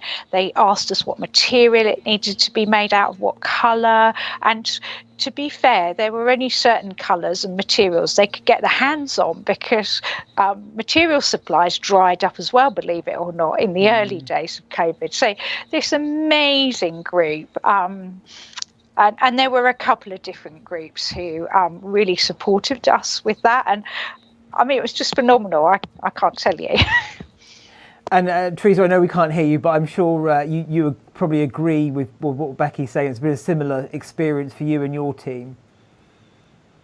Definitely, yeah. Yeah, great stuff. Had people using face visors. Yeah. And they... Cool. Alex, any final questions before we move on?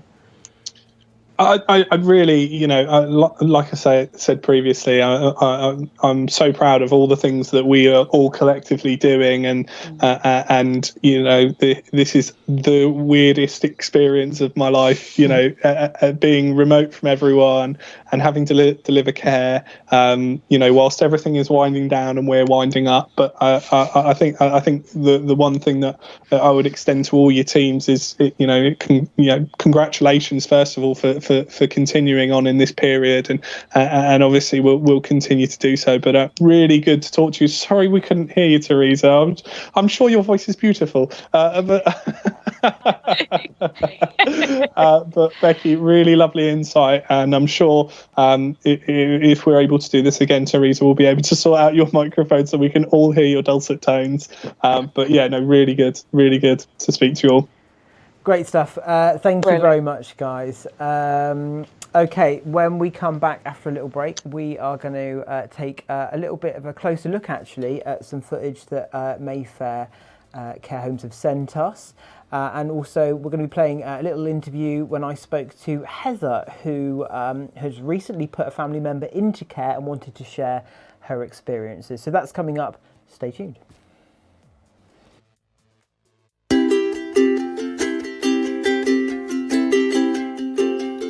Hello, my name is Stephanie Kitchen. I'm the Complex Care Manager at SCIA. So I have a brother with learning disabilities, so from a very young age I have been involved in supporting individuals with various different needs. I did volunteering from the age of 13. Then when I was 18 I became a support worker, and from then I have worked my way up through supervisor, deputy manager, manager, and now obviously complex care manager for SCIA. Within complex care we support a wide range of individuals with loads of different needs. That could be just supporting someone with social emotional needs if they're struggling with mental health or things like that. So it might just be taking someone to the shop, getting them involved in their local community. But then we also support individuals with complex challenging behaviour, complex autism, and sort of various different mental health and health needs as well, complex health needs. When we support individuals, it can obviously be very rewarding in terms of, we've supported individuals that have come out of hospital and not been able to manage their household, their medication, and not leaving their home, to managing all of their household, their medication, leaving their home, getting volunteer roles, and to be part of that is really good. Obviously there will be challenging days, and we'll have to take steps back with the customers that we support. When they're having a bad day, we have to move with them, but we absolutely move forward with them, which is great and really rewarding. It's a great place to work. Everybody is very supportive, and we have a great time doing the job that we do. Although some days can be very busy, but that's what I enjoy about the role. I enjoy the challenge of what we do here.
Welcome back to Chaos TV. It's the Care Roadshow special today. I'm joined by my co-host Alex this afternoon.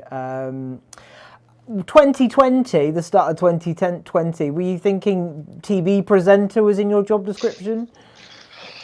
Absolutely not. I was looking forward to a year of gentle incline of recruiting people and supporting people out in the community. We're capped off with a nice quiet Christmas by the end of the year, but unfortunately we've all experienced a change in our circumstances. But really pleased to be here today, really happy with what we've been able to discuss, and really enjoyed speaking to some of the individuals we've had on today. The guests have been incredible. Yeah, people really enjoying the show today as well. Tony, who's been on, who's watching in London, says there's loads more to caring than I previously expected, and today has been really useful to understand what happens behind the scenes. And Heidi, who is in Eastleigh, says, I never knew just quite what was involved with delivering care. It's always been I've always just seen one or two people, and of course there's so many arms to it, so today's been really insightful. So thank you, Heidi, for that as well. We've got about, I'm going to say 20 minutes left of the show, so if you do want to get in touch, This Is Chaos UK on social, you can text the word chaos in your message to 82228, email hello@thisischaos.co.uk, or of course just comment below if you're watching on Facebook and YouTube this afternoon. We've heard a lot today, Alex, about positive ways and routes into care and the reasons why we should be looking at opportunities in care and all the different avenues we can go and the training available.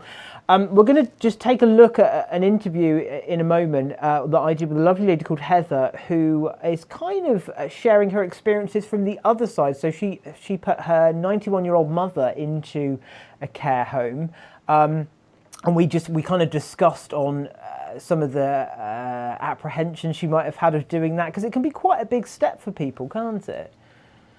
Absolutely, and sometimes a daunting step, because people have these preconceptions in their mind of what care is, and we've talked about quite a lot of those today. And the message you just received about, seeing the occasional carer, they're like the hidden workforce, the hidden army in this nation. They whiz around supporting all the vulnerable people that potentially would be missed otherwise. So yeah, absolutely. And there's a huge spectrum of needs as well, isn't it? I think because the support available can be, real minor kind of day-to-day, almost that kind of companionship, loneliness support, right the way up to the, full-on end-of-life care. Yeah, and the key to that is, that there is a type of care for everyone. And when I say for everyone, I don't just mean for the people we're supporting. I mean for the people that want to get into care, because not everyone will want to support someone in their end of life, and that's fine. They may have personal experiences which prohibit them from doing that.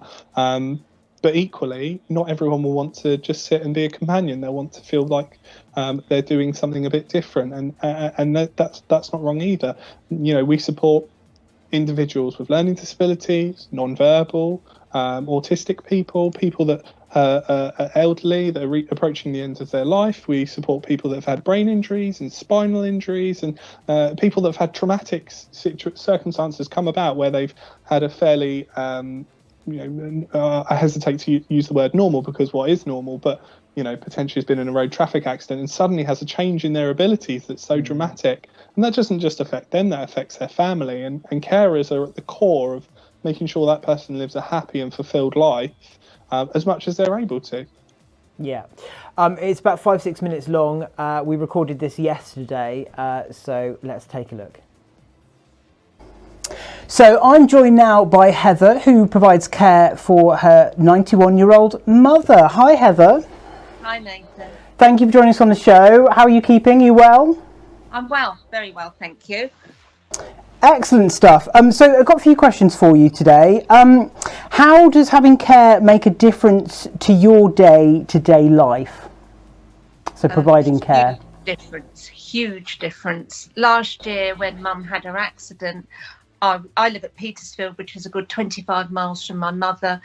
I was having to drive backwards and forwards. Once we had Care, I could ease off a bit. But since she's been in assisted living, my whole life has turned around. I don't worry as much. I still worry, but not as much. I know she's in good hands.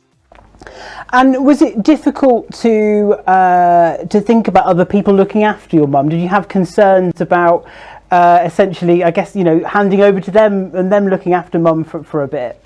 Yes, it was really difficult to make the decision, really difficult, because I felt that I was failing her as a daughter, but I knew I couldn't give her the care that she required. Yeah, and how did mum settle into the changes? Because I know a lot of people, I know my own mum, for example, when we kind of say, when she gets older, she's adamant she doesn't want to be put into care, and we kind of laugh about it because she's still quite young, but it's quite a big decision, isn't it? And it's very, very... It was a huge decision, because I do have room in my house for her, and I'd always said, you can come and live with me, Mum. But then I realised after her accident and a prolonged stay in hospital and then her rehabilitation centre, I could not provide for her what she required. And that was a huge, huge decision for both myself and my sister to make. And how quickly did things become normal or become into routine? Did Mum settle in quite well? Did you guys get into a nice routine of going to visit? And well, what happened was that it took a long time to, well, not as long as I thought it was going to take, but to actually get her the place, the social worker was, she was instrumental in helping us with that. Mum went in, and within a month we went onto lockdown. So she went in on the February, and we had to hand over the reins in less than a month to the carers. So yes, Mum settled in very well, considering what, we weren't there, we weren't about for a little while. And did you manage to stay in contact with Mum through video chatting or phone calls and things? I think lots of people were being quite creative because they couldn't go into care homes. If it wasn't for the carers who use their own phones to FaceTime me 2 or 3 times a week, and I mean, it was going to be an impossible situation, and then they did everything in their power to ensure we had contact with Mum and to reassure us. They were amazing. That's great. That's lovely to hear. And what advice or kind of things did you learn along the way for maybe people who are having to take this step to put a parent or a relative into care? Is there anything that you'd like to share with them, or any advice you'd like to give them? I think that you have to think long and hard about it. Go and visit the home or the assisted living and just get a general feel for it yourself. And what I thought was, would I like to live here? What's best for Mum? There's a lot of tears and a lot of upset, and she didn't want to do it because she'd lived in her house for 65 years. But she did do it, and we haven't looked back. Yeah, and at the end of the day, would you agree that it was the best decision for Mum and everybody involved? Best decision I've made in my life. It's changed our lives completely for the better, because none of us, we were existing, we weren't living. Because she needed so much help. Yeah. That's brilliant, Heather. Thank you so much for taking time to join us with us today. I think that's really reassuring to hear those words from somebody who's experienced that, and because it's a huge decision to make. Yeah, it was a huge decision, but the best one we've ever made. And I can't speak highly enough of Maritime House, because they've made a difference to our lives and to Mum's too. Yeah, all our carers are working so hard, and they are just amazing. Yeah, I can't thank them enough. Heather, thank you so much. We'll speak to you again soon. Thank you. Bye-bye. Take care. That was Heather there, and I think what struck me the most about that interview, Alex, was just how important and how much impact carers have on families around the country, because as Heather said there, it was such a huge decision to kind of almost, not necessarily hand a relative over, but put a big part of their livelihood in someone else's hands. But it just goes to show, you just know how important, how much impact, and how huge the work carers do affects people. Yeah, and you know, I entirely, and I'm sure everyone who has family members who are in care. I have an immediate family member who is in care, and being scared about, you know, or worrying about how their lives are going to be, and are they going to be looked after, and is this the right thing for them? It is the kind of decision that is so hard to make, and as someone that's had to make that decision, and I'm sure lots of people would feel the same way. It is really difficult to do, and then when you see the amazing work that these carers do, you know, they become part of your family. Even if your family member is in a care home or being cared for in the community, they're like an extension of the type of care you want to be able to give them at all times. And you know, she mentioned about sometimes family members who are impacted by the fact that they have to care for a family member. It does feel a little bit like you're existing and not living at times, and that burden is shared across the community by the type of support that we're able to provide people. It really makes a difference, not just to the people we support, but their families, and that impact can't be understated. Yeah, I think you summed it up beautifully there. We're just going to take a look now at a video that our friends at Mayfair Care have sent us. They wanted to kind of capture a bit of the day in the life of what it's like to work for those guys. So let's take a look. Hello, I'm Sarah Ann James and I work in the Portsmouth branch at Maritime. And what's your role? I am a care coordinator for an assisted living building. Okay. And how long have you worked in care? 5 years. Perfect. What made you want to get into care? Generally had no choice to look after my nan, so it just took over my life and then followed it on when she passed away. So sort of family reasons and then followed it through. Okay. What was your biggest fear of starting in the care sector when you first started? Meeting different people, different needs. And how did you overcome that? Learned a lot. You just get put in you don't realise how many different types of care there is. Yeah, definitely. What's your favourite part about working in the care sector? Teamwork. Okay. I like caring for the clients, but also being involved with the families, the adult social care part of it. I like in coming to a good conclusion in the end. Definitely. And so you're a care coordinator. Can you explain what sort of care coordinators do? What's your sort of basis of your job role? So I complete packages and put them on the system that are sent through from adult social care. I ensure rotas are done for my team, as well as picking up and things and helping out, and ensure people's annual leave are in place and covering when needed. Okay. And what types of people do you get to talk to and that in your role?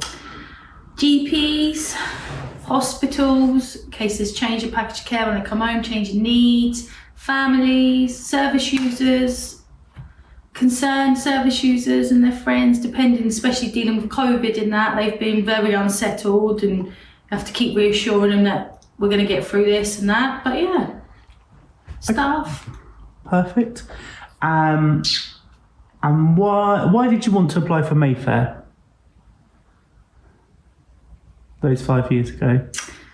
Because it was in one place, the job I went for, obviously Maritime, and I needed to be in a place that acts having a young child, so it needed to be flexible, and there you are. Okay. And what's your favourite thing about working for Mayfair? The fun.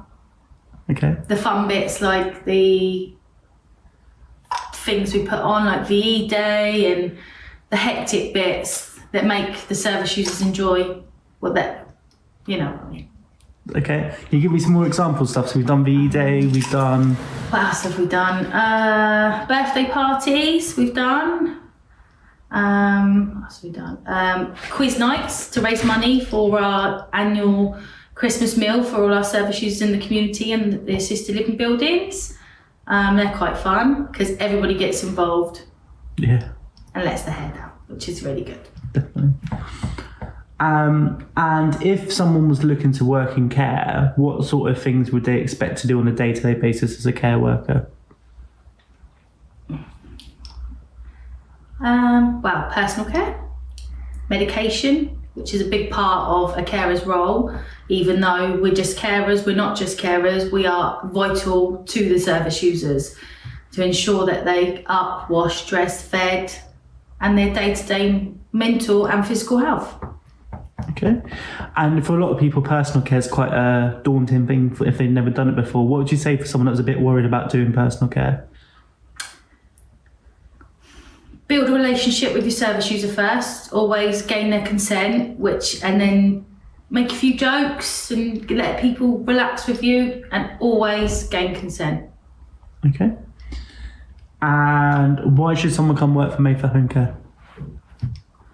I don't know, it's an amazing job, it's an amazing company because it's the people, it's down to the individual people, the service users, they make the company what it is. Fun, sometimes sad, but we're just a big, massive family. Chrissy. Yes, Harry. How long have you worked in care? 20 years. 20 years. 20 years. What made you want to start off in care? Because I started looking after my father-in-law, and then I thought maybe because I used to be a childminder, and then I had a big operation, so I couldn't do childminder no more. And then I started looking after my father-in-law, and just thought, do you know what? I think I'd like to go into care. Okay. And that's how I started. And what types of care have you done? So you've done community care? Done community care. And this... Extra care? Extra care, yeah. Perfect. What, if someone was thinking about getting started in the care sector, what would you recommend? Would you recommend starting off in domiciliary care or extra care, or what are like the pros and cons? I'd say out in the community first to see whether you do like it.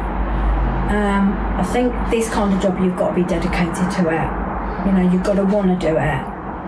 I know people that do it just for the money, and to me that's not caring. Yeah. I think out in Dom you see more than what you do here, but do both. Do Dom first and maybe then come into the extra scheme, and you will see how it works both ways. Okay. And for someone that's a little bit worried about doing personal care to start off with, what would you kind of say to them? Well, I'd say to them that when I first started doing it, I was absolutely petrified. When I first went to do a male. Yeah. Female, it's fine, but when I went to do my first gentleman, and I was nervous, and when I went in there, they introduced who I was and spoke to him and just said to him, look, I'm here as your carer. I said, would you like me to do your care, or would you prefer a male? And he went, no, female's fine. And but when it comes to the personal care down below, he was actually one of the gentlemen that done it himself. But when I went into another gentleman that couldn't do it for himself, and I asked him if it was okay, and he was fine. Once you get over that first one, you'll be fine. Perfect. But it is nervous. Yeah. To be honest, I don't do it for the money. Oh, I do have to work, but I don't do it for the money. I do it because I want to do it, because I enjoy it. Definitely. So that's how I look at it. I enjoy my job. And what impact do you think the carers have on service users? They have a good impact. Yeah. Yeah, definitely. Do you think that carers make a massive difference in people's lives? Yeah, definitely, because you help them, because you do things that they can't do themselves.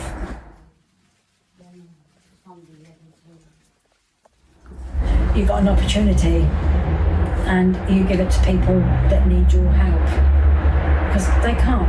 You've got people that come in that are in wheelchairs, they can't do things themselves, so you're there and you give them that opportunity to help them. Oh, really lovely stuff there, hearing from those guys from Mayfair.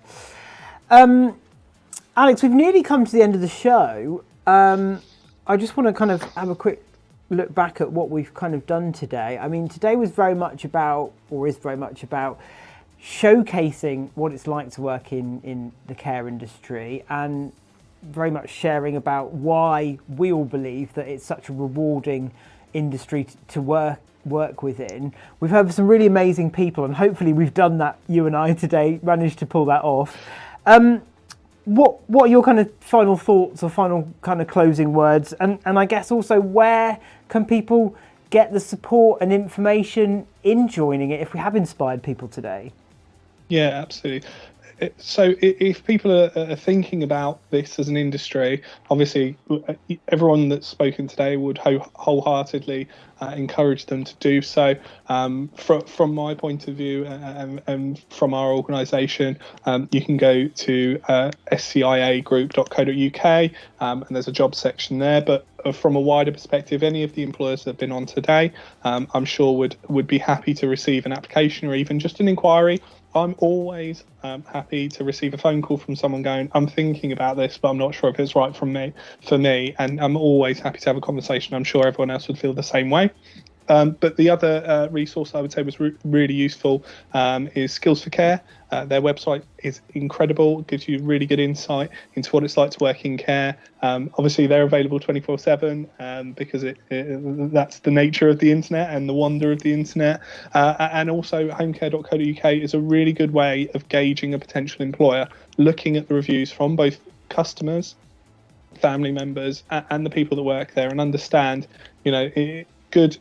good care providers, there are loads of them, and there are loads of opportunities to work for really, really exceptional care providers delivering exceptional service and really feeling fulfilled and enjoying what you do. And that's one of the beauties of working in care, is it's flexible, it's rewarding, and there are a lot of people that really care about what they do. And personally speaking, do you think now is the time to look at coming into this industry? I think there's a lot going for care at the moment. I think people really appreciate it. And of course, we're seeing a lot of change in personal circumstances, society in general. It's been scary recently, hasn't it? Things have been weird and people don't deal with change very well, but we've got to look at the positives. And I think this is a fantastic opportunity for people to really get the most out of what they want from living and life and what they do and where they are. Yeah, I mean, when the pandemic first hit and the initial lockdown happened before we had certainty around furloughs and things like that, we had people enter, certainly our organisation, who had never thought about care, and they just went, I need a job. When their sectors picked back up again, when lockdown eased, a lot of those people didn't go back because they found that what we did, one, it suited them as a person, two, it was flexible around their lifestyle, and three, it fulfilled them. We're in a similar position again, and obviously we don't want any industries to collapse because of the pandemic. But if people are struggling or fearful for their circumstances, we've always got more space in our organisations. There's always more people that need care, and there's always the opportunity to progress, which is something that I would really say to people. If they're worried about restarting a career and starting from the bottom, I would say don't worry about it, because you can progress very quickly. Ricky earlier was a really good example of someone that he went and tried something else, and then he did this, and he was like, I don't know, and actually it worked out for him, and now he's one of the most senior people in a fairly large organisation, and that's possible anywhere. Yeah, that's it. And I think something we've said time and time again here on Chaos TV, it's about those transferable skills, isn't it? And there's so many places you can go in this industry. Alex, thank you for today. Same time next week? Do you fancy it again, or? I will be hopefully recruiting lots and lots of people to come and working in social care. But Nathan, I just wanted to say thank you so much for having me on, and I really appreciate your passion and appreciation for what all of the guests on today do. And thank you to Chaos TV and Seetec for being able to facilitate this wonderful day. And I'm sure I speak for everyone when I say wholeheartedly and without reservation, thank you so much. Brilliant. Yeah, no, it's our pleasure. Alex, great to meet you, and hopefully we'll get to do this again real soon. Thank you very much. Brilliant. Well, yeah, that's pretty much it from us here at Chaos TV today. We broadcast Tuesday, Wednesdays and Thursdays on Facebook and on Vimeo and on YouTube. Next week, a little bit of a change in format as we head back into the radio studio. So we'll be bringing this kind of music and stuff back, which is quite exciting. So you can join us on Tuesday. Stay tuned to our social at This Is Chaos UK for more information. Big thank you to all of our guests today. Big thank you to everybody involved in putting the production together today. Paul from Seetec Pluss, Babs, thank you very much for working really hard on Chaos's end. All the team here and of course all of our guests. I just want to leave you with some news that's broken this afternoon, which I think is quite nice. Of course, weird times at the moment. We've said it here today. It's here in England. We've gone back into lockdown. The Chancellor is saying that he's going to be extending the furlough scheme until the end of March. Read into that what you will. But Captain Sir Tom Moore has pledged to do another walking fundraising challenge to raise money for people who are lonely and frightened. And I think that's a great way to end the show today, to kind of reaffirm that message that when we all come together and look after ourselves, magical things can happen. I've been Nathan Hunkin. We will see you on Tuesday. Thank you very much.